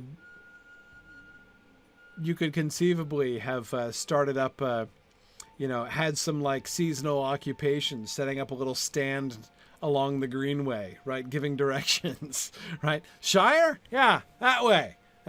Yeah. Imladris? That way. Yeah. Keep going north. Yeah. Selling maps. Exactly. Yeah, Mike, I agree with you that Boromir would presumably have been more polite than the Nazgul. Elrond, Rivendell. Right? Yeah, no, more than that. Yep.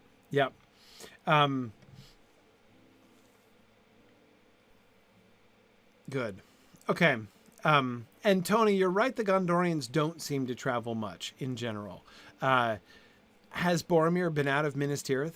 Been out of Minas Tirith. He's been out to Ithilien, right, with the army. Has he been out of Gondor? I don't know that he has been out of Gondor. Has he ever visited Rohan before? Was this his first visit to Rohan when he passed through? It might well have been. Yeah.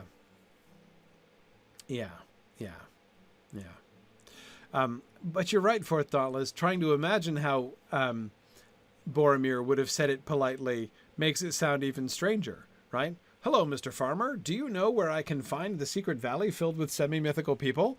That would be awkward as well. Yeah.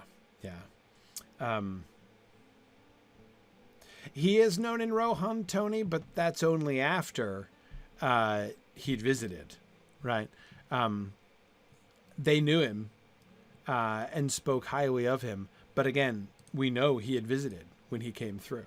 And I don't exactly know how many of his 110 days he spent in Rohan, right?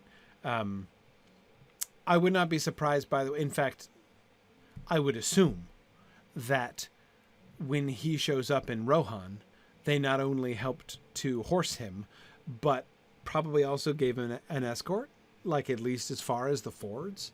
I don't think you just, like, the Lord of Minas Tirith's heir comes through and you're just like, here's a horse, bye now, right? Have a good time. I bet they probably did escort him. They wouldn't have escorted him the whole way. But I bet you... So, in other words, I'm sure that there were people in Rohan who spent a significant amount of time with Boromir when he was there. Yeah. Quite possibly Theodred or Éomer or some marshal of the Mark would not seem at all inappropriate to be leading an honor guard of Boromir as he goes across the thing. Yeah, that absolutely. Absolutely.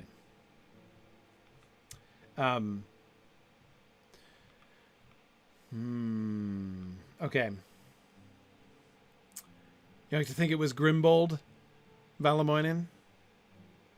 Well, he is from Westfold, so he'd know the area, right? He'd know the territory. I'd like to think so. Big Grimbold fan. Okay, I agree, Simon. Let's get back to the poem. Okay, so I think I'm not going to do the field trip tonight because, again, I feel bad for Valori not being here tonight. And I want to talk about the poem. So let's talk about the poem and then we'll call it a night. Okay. In that dream, I thought the eastern sky grew dark, and there was a growing thunder. But in the west, capital W, a pale light lingered. And out of it, I heard a voice, remote but clear, crying. Now, the word I am most interested in that sentence is lingered. Lingered in the sense that the sky is growing dark, but it's still light in the west, right? But lingered is a really interesting word to me.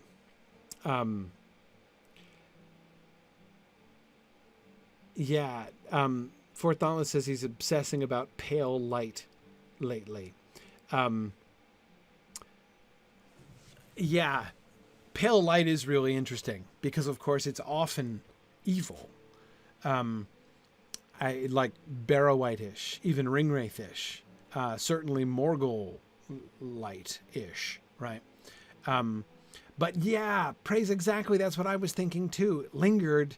I can't help but think of the elves, associate the elves with the word lingered. I'm not saying Boromir is explicitly thinking of that, right? But a light lingering in the west does sound to me kind of elvish as well. Whether or not he's thinking of that explicitly, I don't know. Nor how far west. So there are two questions. As we think about the dream that Boromir is describing, there are two different levels on which I think we need to think about it. One is, what does Boromir understand about it? Now, here's why I think this is important. Because he's the target audience. I mean, okay, Faramir's the target audience primarily, but still, that is to say, like, people who know about what he knows are the target audience, right? A prophetic vision is still a piece of communication, right? So it doesn't do much good to send a communique that they are absolutely incapable of understanding under any circumstances, right? So the question of what would they think? What would Boromir think? When he sees this vision or hears these words is something that we still, I think, need to think about, right? That still seems very relevant to ask.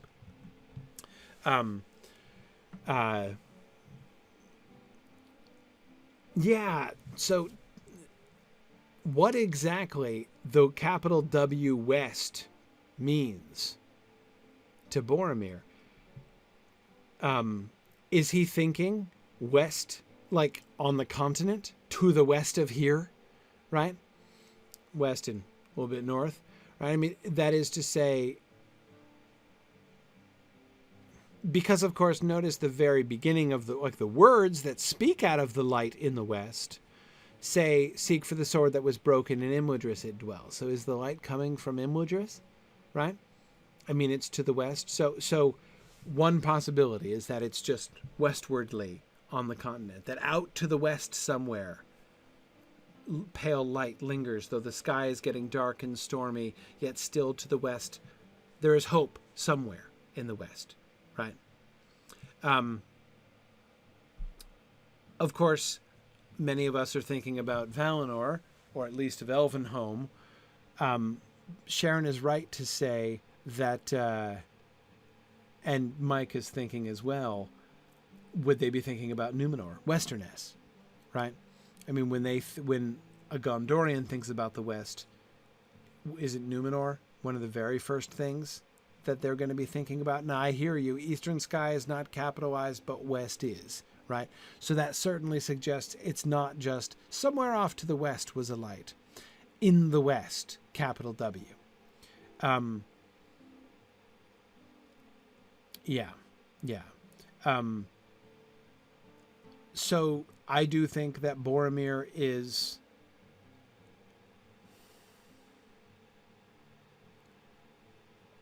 associating the voice with the mythic West. I don't know what that means to him. If he's thinking of Numenor, which of course isn't there, so it'd be kind of strange if there were a light still in Numenor. They know about Elvenhome, clearly. I mean, it's clear that they do know about Elvenhome. So, yeah, I don't... Here's my issue. Why lingered?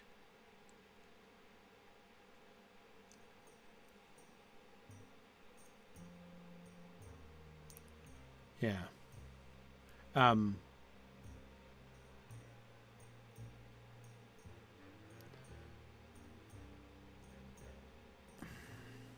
Yeah, I mean, you're right, Mike. We don't know all that much yet as readers. We know the elves are sailing into the west. We know that Numenor is called Westerness. Now, Evil Dr. Cannon points out that we don't know that the capital W West is Boromir's capitalization, right? This account, this speech by Boromir could have been very faithfully reported by Frodo, and he could have capitalized the W, suggesting that that was Frodo's interpretation rather than Boromir's. But yes, Mad Violinist, the contrast is drawn with the darkening sky out of the east. The eastern sky grew dark, and there was a growing thunder. So there's change in the eastern sky, right? The east is getting darker. Thunder is growing in the east. That corresponds very closely to what he described about Sauron has returned and Mount Doom is erupting again, and the armies are gathering, right? But in the west, a pale light lingered. We don't have change. We don't have progress there. Just the enduring of a light. Yeah, Tom says lingered suggests the light remained longer than was natural. It does, I think.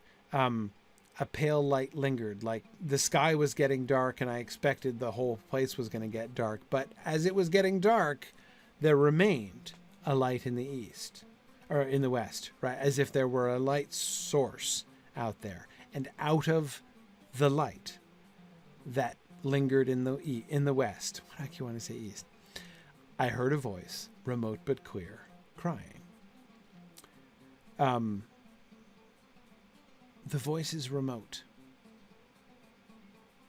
Yeah. Rowan says, could it be the evening star out there? He doesn't say anything that suggests that it would be a star.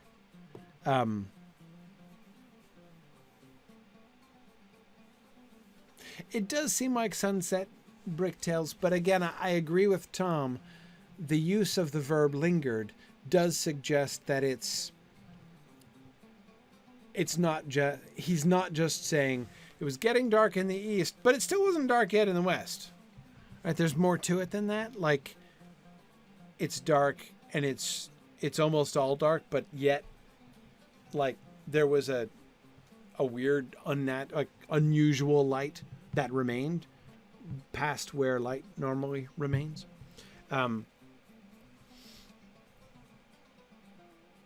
Yeah, exactly, Matt. I don't think it's a sunset image. I think there is a limitation. There is an end. There is an edge to the darkness that is spreading from the east. The darkness spreading from the east has not yet been able to touch the pale light that lingers in the west.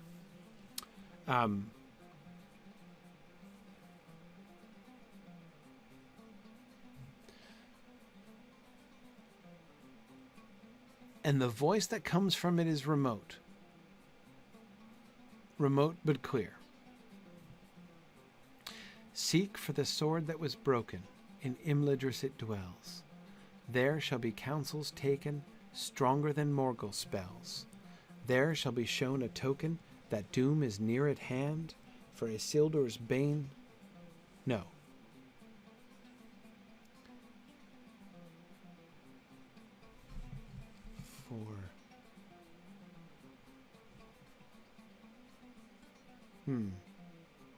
Doesn't scan.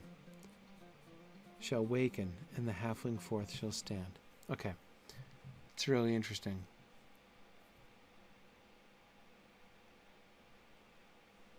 That line doesn't scan.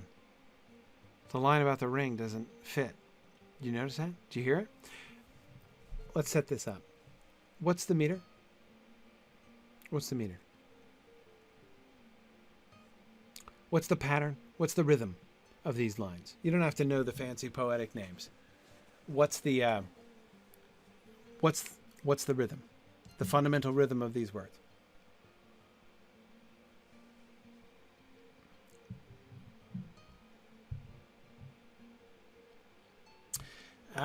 Bricktails, I can see why you would say trochaic, because most of the lines start with a stressed syllable. Seek for the sword. There shall be. But it's primarily iambic. Yes. Yes. The sword that was broken, in Imladris it dwells. Almost perfectly iambic. There shall be counsels taken, stronger than Morgul's spells. There shall be shown a token that doom is near at hand. On another perfect iambic line.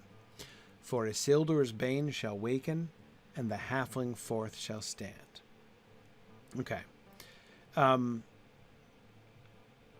What's the pattern of the... So that's the basic rhythm is iambic. But it's not super regular. There are some really regular lines. In Imladris it dwells. That doom is near at hand are both perfect iambic lines. But there are many lines that are not. Most of them, really. Seek for the sword that was broken. For the sword that was broken. Two unstressed syllables in a row twice. It scans better in the original Valinorian. Yeah. Okay, so iambic means unstressed, stressed. In Imladris it dwells. That doom is near at hand. That doom is near at hand is much easier because you got the little short words and then the big words, right? That doom is near at hand. That's an iambic rhythm. Bum, bum, bum, bum, bum, bum. By far the most common rhythm in English poetry. English poetry tends to the iambic very naturally, right?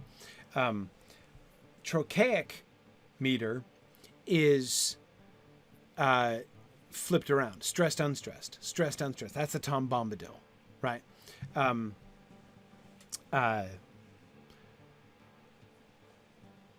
When you use a lot of words like feathered, starling, and words like that.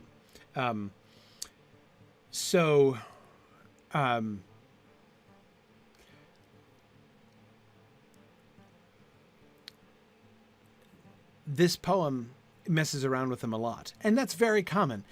It's very unusual to have a poem which doesn't vary from the meter at all. That's not how good poetry works generally. Some of Tolkien's poems can often be very, very regular. It's part of when he wants to give them this sort of incantatory sense. A quite regular poem, for instance, is the Nimrodel poem. In fact, when I want to illustrate iambic meter, I usually quote that line from the Nimrodel poem. And cursed the faithless ship that bore him far from Nimrodel is like, it doesn't get more perfectly iambic than that entire set.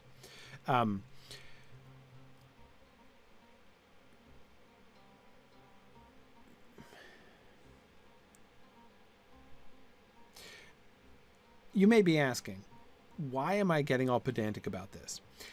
It matters. Here's the payoff to thinking carefully about poetic meter.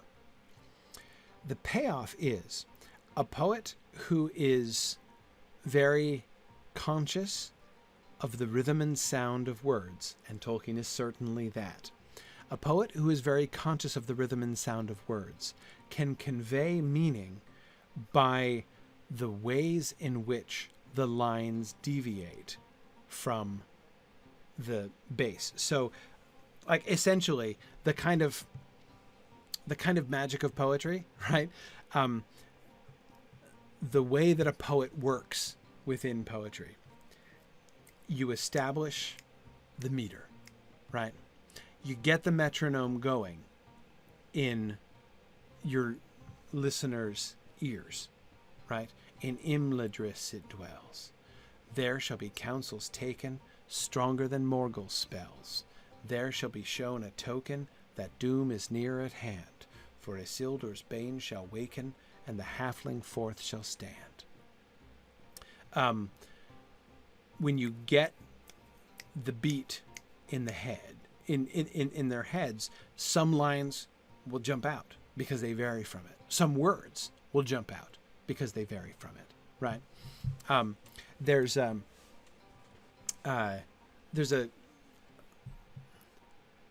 I won't go through the whole thing, but there's a very famous example of this that I particularly love. It's in a John Donne poem, one of his famous poems. I'm pretty sure this is in Batter My Heart, Three-Person God. It's one of his holy, sacred poems, not one of the sexy ones. And the lines are about humility. He's confessing his sins, and he's talking about how he is he needs to focus less on himself and more on God. And one of the lines, it's a very, very regular iambic pentameter, 10 beats to the line, iambic meter, right? But there's this one line which sounds weird, right? It's off because there's 11 syllables in it. There's an extra syllable. And the syllable, of course, is the word I. And if you take out the I out of that line, it's a perfect iambic line, right? And so it picks up on what he's saying about humility and his own pride, right? It is so awesome, right? Donne does that kind of thing, right? He's a really, really cool and thoughtful poet. Anyway, that's just an example of what I mean when he's, and like, if you're not listening to the rhythm, you'll totally miss that, right? You'll miss this awesomeness that's going on in the poem. So, okay. So what's going on here? What's going on here?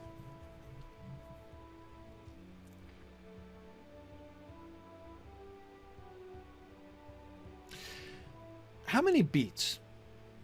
Forget the syllables for a second. How many beats are in these lines? They're not the same length, right? Or are they? How many stresses? By beats, I mean stresses, not total syllables.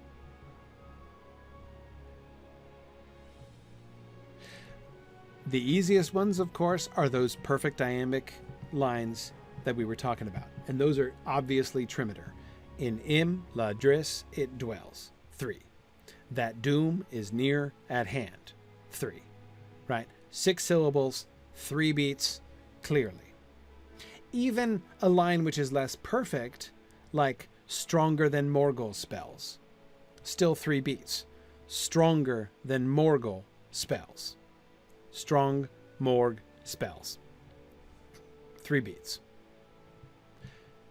And the halfling forth shall stand. 3 beats. Right? What about the other lines? Notice that he's indented every other line. Right? That's in the published text. That's fairly common for Tolkien. And it's also not unusual at all. It's in fact quite common for Tolkien to use a meter that alternates between a 4-beat line and a 3-beat line. In fact, the lines that I just quoted were exactly that, from Nimrudel. So that's very common, to have a 4-beat line, 3-beat line, 4-beat line, 3-beat line. And the 3-beat lines tend to be indented like this. Right? So, is that what's happening here? Do we get 4-beat lines on the odd-numbered lines? Seek for the sword, there shall be, Isildur's bane. Yeah, Tony, just as iambic tetrameter, regular iambic tetrameter, I call Hobbit Meter, that 7-beat system, that what is kind of iambic heptameter, but it's broken up into 4/3, 4/3, 4/3. I call that elf meter for the same reason. Tolkien uses that a lot.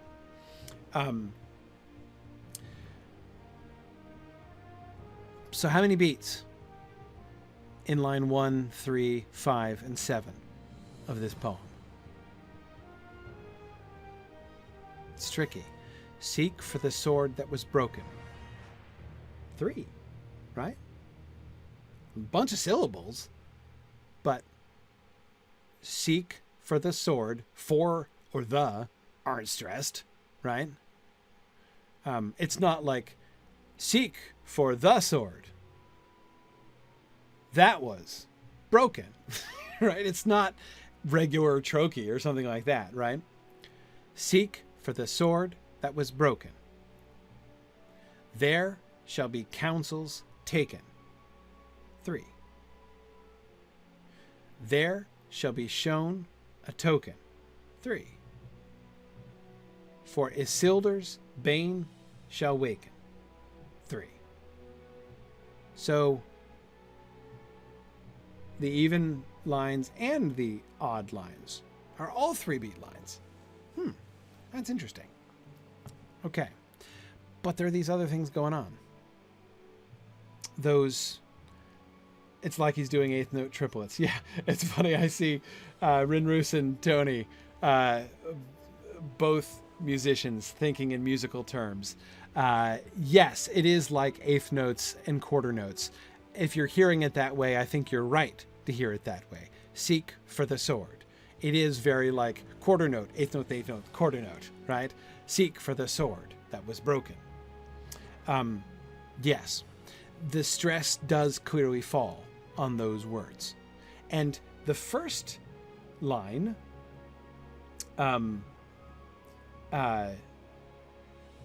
is kind of regular. Stress, unstressed, unstressed. Stress, unstressed, unstressed. Stressed, unstressed. Broken. Seek for the sword that was broken. There shall be counsels taken. Okay. And the first line goes to stressed, unstressed at the very end.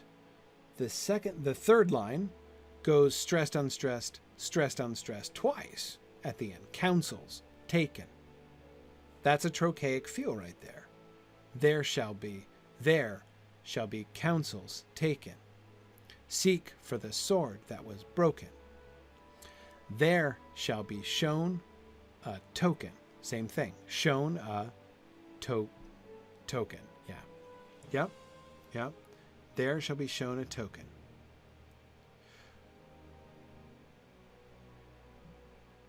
For Isildur's.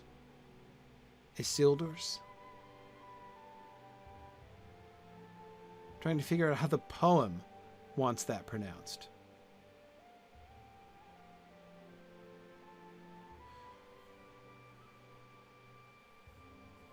For Isildur's bane shall waken. Okay, bane shall waken is the same pattern that we see in line 3 and 5. Counsels taken, shown a token, bane shall waken. Yes. So the ends of lines 3, 5, and 7 are all the same, with apparently two trochaic feet, right? Counsels taken, shown a token, bane shall waken. Yes. Okay.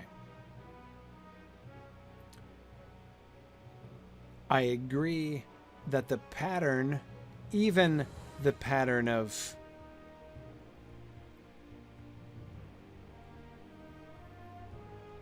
the poem, by the way, clearly wants to pronounce Imladris with the stress on the first syllable, not the second. If you say Imladris, you can say that if you want, but you can't say it in that line.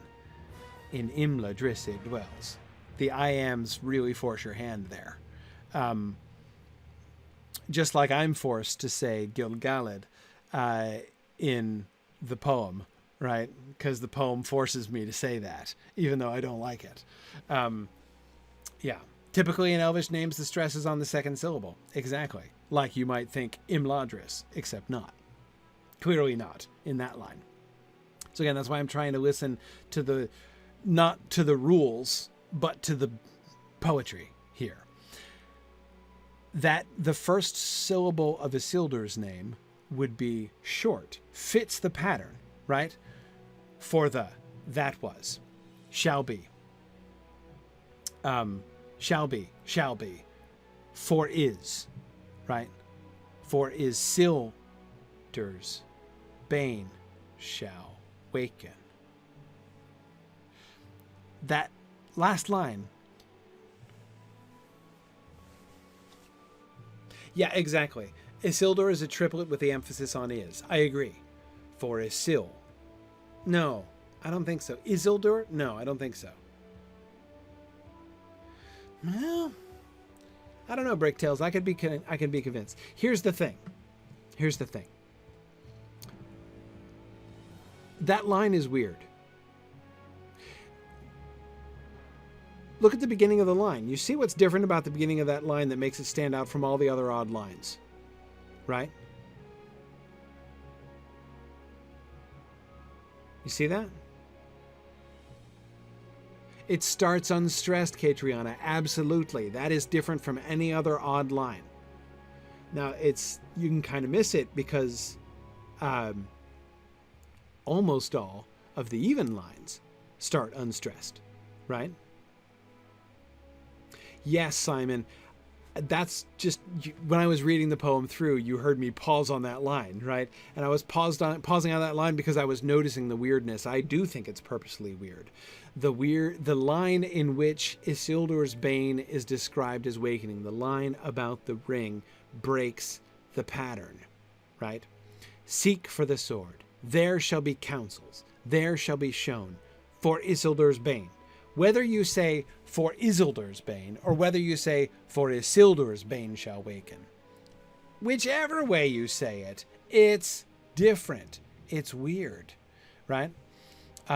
That line feels different.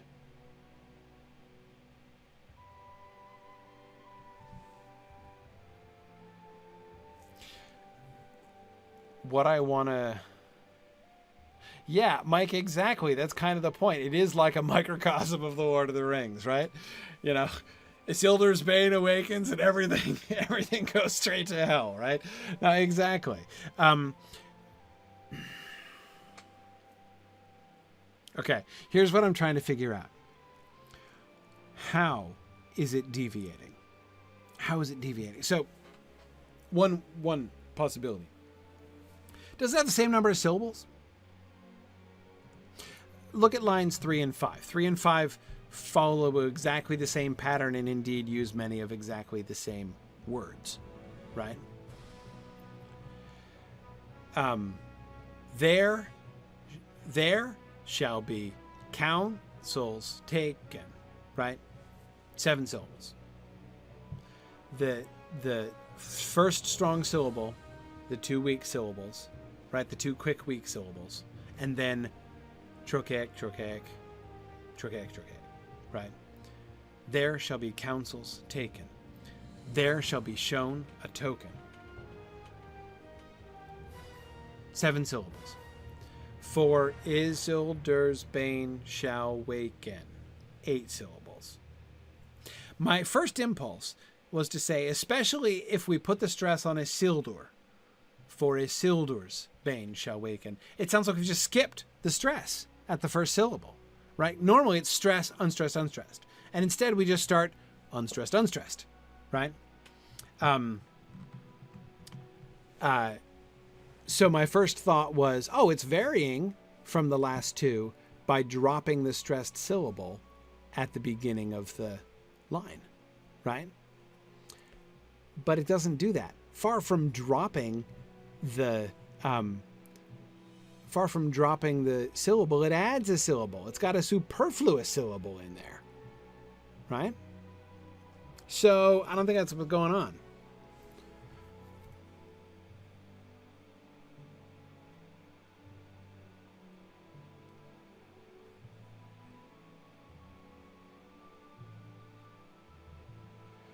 Okay. I think, all things considered, I'm now coming around to thinking that the poem wants us to say Isildur, not Isildur. Who was it? Bruce, was it you? Or was it Rinroos, maybe? Somebody was saying that the 4 at the beginning of that line sounds like a sounds like a grace note.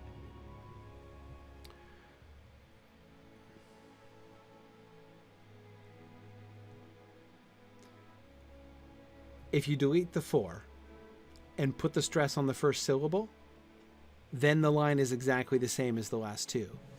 Isildur's bane shall waken. Yeah, Bruce, that was you? Yeah. It sounds exactly the same, right? It is the same line. So it's the same. If you pronounce if you put the stress on the is at the beginning, then it's exactly the same line with just the added syllable, unstressed syllable at the beginning, which is fine.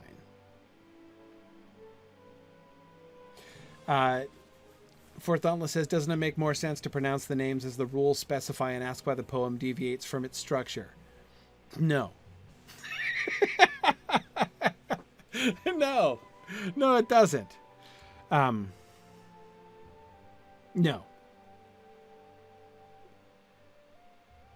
Nope. Can't do it. Can't do it, Fourth Dauntless. Can't do it.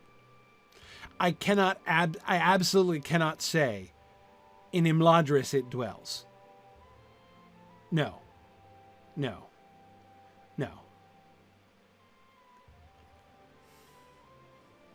And I don't know if I can convince you of this. In Imladris it dwells is not just a deviation. It's a crappy line. That's not a line that deviates from the pattern. That's a line that falls on its face. In Imladris it dwells. You just no. You can't. I can't. No. You can't do that. That's wrong. That's just wrong. I could be talked around to Isildur, but the pattern is too strong for me. Look, here's the thing. Nobody had a gun to Tolkien's head forcing him to do these lines, right? He knew how he wanted these names pronounced. And if he wanted that we know of, says JJ. True enough. True enough.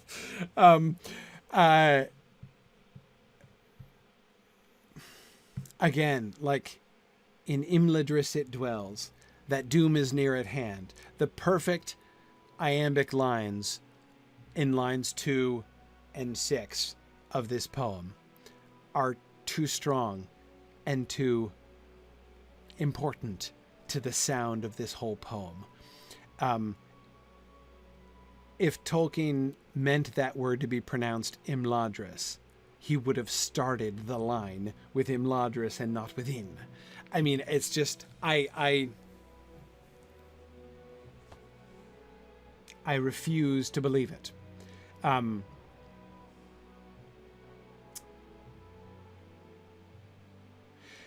Yeah, that is a real, yeah, thank you, Aranos, for drawing my attention to Commander Wilkins's comment on the Twitch channel. He says, I'm wondering if having Imladris with a clearly inverted stress and Isildur with a likewise inverted stress that is inverted from how the rules of Elvish pronunciation say it's supposed to be, is meant to bring into focus the man-elf split.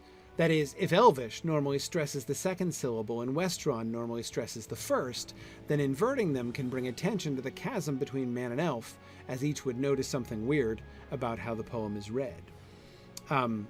Possibly. Yeah, Belongsmond, exactly. So it would reflect, exactly as you're suggesting, Belongsmond, the way they say Imladris in Gondor? Maybe. I could buy that. Rinru says, in Imladris it dwells must be a line in a Vogon poem somewhere. Yes, that is it. There's some distinct Vogonity about that line. Pronounced, if you pronounce Imladris properly. Absolutely. Anyway, okay. Okay.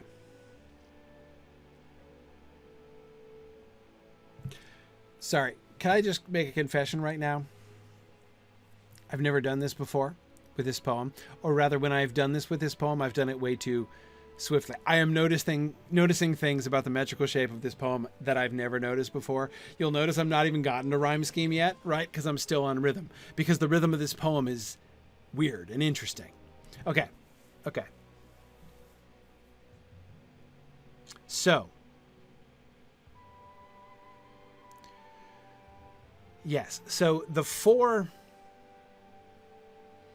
Yeah, the rhythm is going to get me. Ray Burns, you are so correct. Oh, sorry. Vogonity. Hitchhiker's Guide to the Galaxy reference. Vogons. Really bad poetry. Sorry. Okay. It was the 42nd anniversary of the Hitchhiker's Guide 2 days ago. Holy cow, Christy. I did not know that. That's really cool. All right. Okay. Sorry. Getting back to it. So, for Isildur's bane shall waken. Yes, that is how that line should go. What is the effect of the deviation then? What is the effect of giving that line 8 syllables? And the answer is, by adding the grace note at the beginning, it doesn't take away from the stress. It lays a special stress on Isildur's bane, right? Yes, for Isildur's bane shall waken, right? You get the upbeat, and then bam, for Isildur's bane shall waken, and the halfling forth shall stand. Yeah. No, that's exactly it. Totally sold on that reading, and it fits. It follows the same pattern, but with that little emphasis with the upbeat. There shall be counsels taken. There shall be shown a token. For Isildur's bane shall waken. Yeah. Oh, yeah. No, that's it. That's correct. Seek for the sword that was broken. There shall be counsels taken.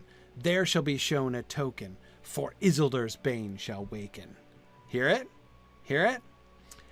The repetition, which sounds at first, and Tolkien does this a lot, by the way.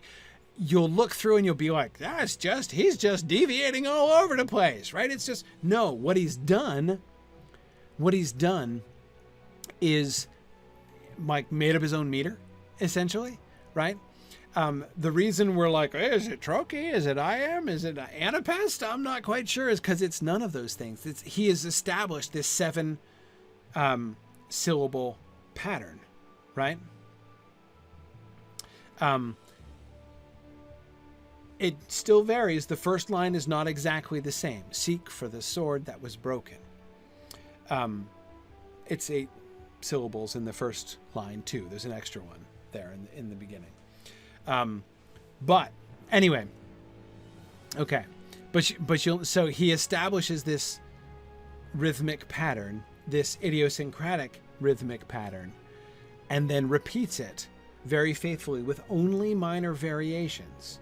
So instead of thinking like, this is a poem that is deviating all the heck over the place. No, it's not. It's not an irregular poem at all. It's highly regular. It's just idiosyncratic, right? And Tolkien did this kind of thing a lot, actually. Tolkien loved to experiment with sound patterns. It's one of the things that I love about Tolkien as a poet. Okay. There shall be counsels taken. There shall be shown a token. For Isildur's bane shall waken. Now, let's see how this fits with the even numbers. In Imladris it dwells, stronger than Morgul spells. That doom is near at hand, and the halfling forth shall stand. Of the even-numbered lines, 2 and 6 are the 2 perfect iambic lines. In Imladris it dwells, that doom is near at hand. Lines 4 and 8, rather, are a little bit different, right? Line 4 is the weirdest in one way because it's the only even-numbered line that starts with a stress. Stronger than Morgul spells. Stronger than Morgul spells. Oh. In fact, it's the exact same pattern as the odd numbers, except it cuts off a syllable, right? Let's see. if instead of spells we said, give me a trochaic 2-syllable word. It doesn't matter. Magic. Thank you, Mike. That would be appropriate. I was thinking of the word hamster, but magic works too. Okay, magic, yes. So if he said stronger than Morgul magic, that would be exactly the same meter, exactly the same rhythm as the no, sorry, hey, so sue me, Rayburns. No, not stronger than Morgul hamsters. I was just gonna pick it for the metrical purposes. Anyway, you smell a t-shirt design? Morgul hamsters? Sure, yeah, absolutely. I know it doesn't rhyme. Forget the rhyme. No, I'm just thinking, I'm isolating something here, right? I'm not saying the line is wrong. I'm just saying if you did that, if you use the word magic there at the end, it would be precisely the same rhythm. In other words, line 4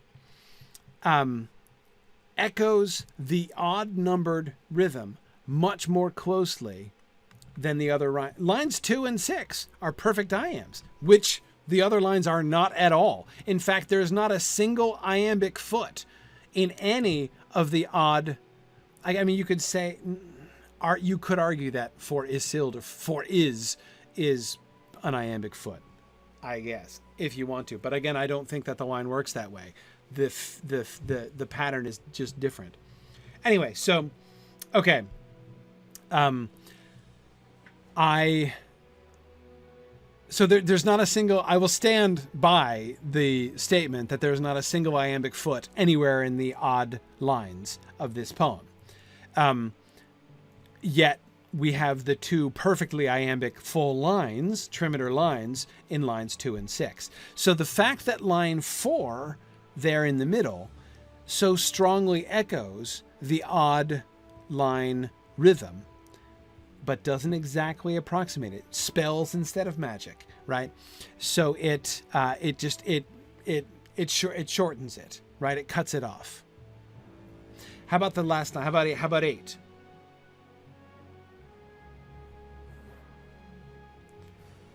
And the halfling fourth shall stand.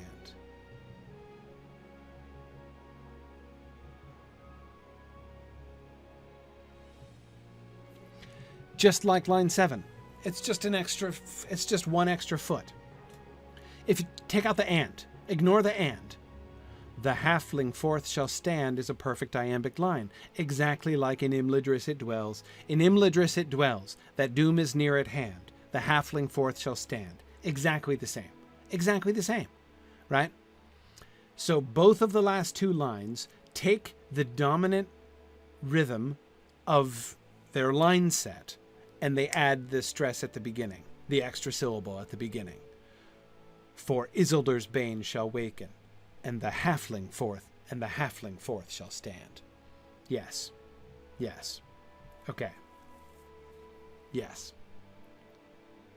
Cool. Okay. That means, therefore, line 4 is super weird.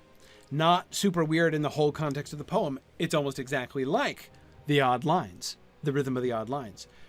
But it's super weird that that line alone, all of the other even-numbered lines, 2, 6, and 8, all of Musical, did you find an image of a Morgul hamster, or did you just make that? That's kind of amazing. Sorry. Okay. That's incredible. Anyway, yeah, sorry. It's an image of a cartoon hamster holding a book and surrounded by, like, glowy, creepy green light. That's amazing. Anyway, okay.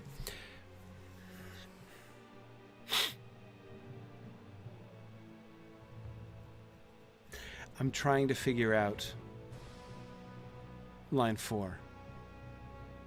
I can understand the deviations in line 7 and 8 because the extra unstressed syllable at the beginning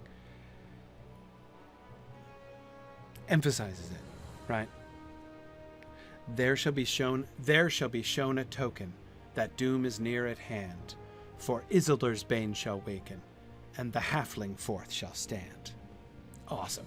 Awesome. The way that Tolkien does the same thing in both lines, right? The grace note, right? The upbeat, Bruce, as you were suggesting, in both of those last two lines lends this extra weight on Isildur's Bane and the halfling, right? Which is awesome. Love that, love that, love that. And I love the shift back and forth between this idiosyncratic 7-syllable pattern that he's developed. Stressed, unstressed, unstressed, stressed, unstressed, stress, unstressed, right? Seek for the sword that was broken. In Imladris it dwells. There shall be counsels taken, stronger than Morgul spells. Oh man, I crashed out of the game. It's okay. Not field tripping tonight. There shall be shown a token that doom is near at hand. For Isildur's Bane shall waken, and the halfling fourth shall stand. The pattern is almost perfect. The first line adds an extra syllable. The last two lines add those grace notes at the beginning. The only line of this poem that breaks the pattern, completely breaks the pattern, is stronger than Morgul spells. Why? Why break the pattern there? What is the effect of breaking the pattern there? It's also the end of the first sentence. Unsurprisingly, Tolkien often does this, right? Notice the syntax of the sentences here divide the poem into two sentences, each of which is a quatrain, 4 lines, right? Totally standard.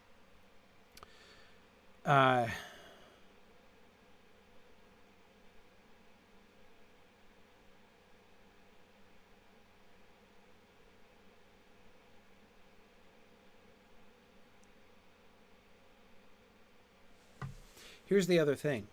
That deviant line is also sandwiched between the two lines that are nearly repetitions of each other, right? There shall be counsels taken. There shall be shown a token. And in between them is the extra line. It's almost like the poem takes this one idea in the middle, right? The deviation in the rhythm breaks the poem into 3 parts. Do you see what I mean? We've got the first 2 lines, which establish the pattern. Seek for the sword that was broken, in Imladris it dwells. Semicolon, right? And that's the imperative statement, right? That's the command. Then we're given some more information, right? When you do seek it, what's going to happen in Imladris? I wonder. There shall be counsels taken, stronger than Morgul spells. There shall be shown a token, right? Almost like you guys were talking about triplets. It's almost like those 3 lines form a triplet, right? Repeating in almost exactly the same rhythm, and with in the first and third lines of that triad, almost exactly the same words, right? There shall be counsels taken, stronger than Morgul spells. There shall be shown a token that doom is near at hand. And with that doom is near at hand, with line 6, we return to the rhythm of the poem. It's almost like we've taken one line and expanded it into 3, if you see what I mean, right? As if like the alternation between, let's just call it the special meter, right, and the odd lines, between the special meter and the iambic trimeter, right, goes like 1 1 3 1 1 1, right? The first couplet and the last couplet stand apart. Seek for the sword that was broken, in Imladris it dwells. For Isildur's Bane shall waken, and the halfling fourth shall stand. The first is further separated. So those are the only 2 sort of perfect pairings, right? And that is perfectly following the rhythmical pattern of the poem. The first one is set apart also by the imperative mood. It's the only command, right? Everything else is in the indicative, but the first one is in the imperative. Seek for the sword that was broken. In Imladris it dwells. And the last pair is set aside by those grace notes. For Isildur's bane shall waken, and the halfling forth shall stand. For, and as you guys were saying, for meaning because. All of this is because Isildur's bane shall waken, right? For Isildur's bane shall waken. That's the reason for the doom. That's the reason to seek Imladris, right? And the halfling forth shall stand, right? Okay. Then in the middle, you have these central 4 lines. And again, they seem to me to form almost like this one sort of extended couplet, right? Where you have the special meter, but the special meter repeated 3 times. And then you finally get the ending of the couplet, or sort of the transition out of that little extended bit at the beginning. There shall be in the middle, sorry. There shall be counsels taken, stronger than Morgul's spells. There shall be shown a token that doom is near at hand. That doom is near at hand is the transition out of that, back to the original pattern, which it's then going to follow, right? For Isildur's bane shall waken, and the halfling forth shall stand. Yes. It's kind of similar, Tony, to the way the meter changes in the Ring verse, but this is more complicated than that. And no, okay. No, I think in the end my answer is no, it's not like that. Because, and don't worry, Matt, you're not going to miss much. I'm totally going to let you guys go soon. I'm not going to, after this, be like, and now let's talk about the content of the poem. No. We'll do that next week. But, so I'm almost done. As soon as I finish figuring out the rhythm, which is making me feel so much better, I will now be able to sleep, so that'll be good. I mean, eventually. It's not late. But, yeah. Okay, don't worry, Simon. We'll get to the content, I promise, but not tonight.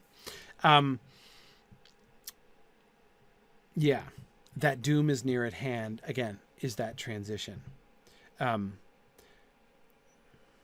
Yeah. Yeah, I like that. That seems to me a very sensible kind of logic of the structure, because it's not just a deviation. This poem is too carefully structured rhythmically. Now that I have really parsed it out and worked it through, I can see that this poem is much more regular, much more carefully crafted than I expected, or than I thought before. I didn't see this pattern before, but I see it now. And to have that 4th line be not just a deviation from the iambic pattern of the rest of the even lines, but to be an almost exact repetition of the odd ones, like, that's not just something that happens. Okay. Love that. Okay. We will keep this in mind. So I will stop now and let you guys go to bed at last. But next time we'll pick back up with the poem. We'll think about the rhyme scheme and how the rhyme scheme connects with this rhythmical pattern that we're talking about, because I haven't even been thinking about the rhyme at all yet. And then, of course, we'll think about the syntax and the content of the poem, what it actually says, and what it is communicating to Boromir, and what it means for the council as a whole. Okay. Whew. We accomplished something. I learned something. I now understand a Tolkien poem I didn't understand before. Wasn't that fun? Okay. Whew. All right. That was good. Yeah, Simon says, the amount of detailed thought and structure in these poems really drives home to me how much of a perfectionist Tolkien was. I can't even imagine how many hours he must have spent writing them. Yes. I absolutely agree. Okay. Whew. Thanks for your patience, everyone. Thanks for indulging me working through that, because I feel so much better now. Good night, everybody. Try not to have nightmares about Morgul hamsters. And I should be here next week. Sunshine Mood is next week, but I'm not leaving on Tuesday. So thank you very much, everybody. Good night. Thanks for joining me on this epic exploration of The Lord of the Rings and of Standing Stone's video adaptation of Tolkien's story. If you are having even half the fun I'm having on this journey, I hope you will consider supporting the project by donating at signumuniversity.org/fund.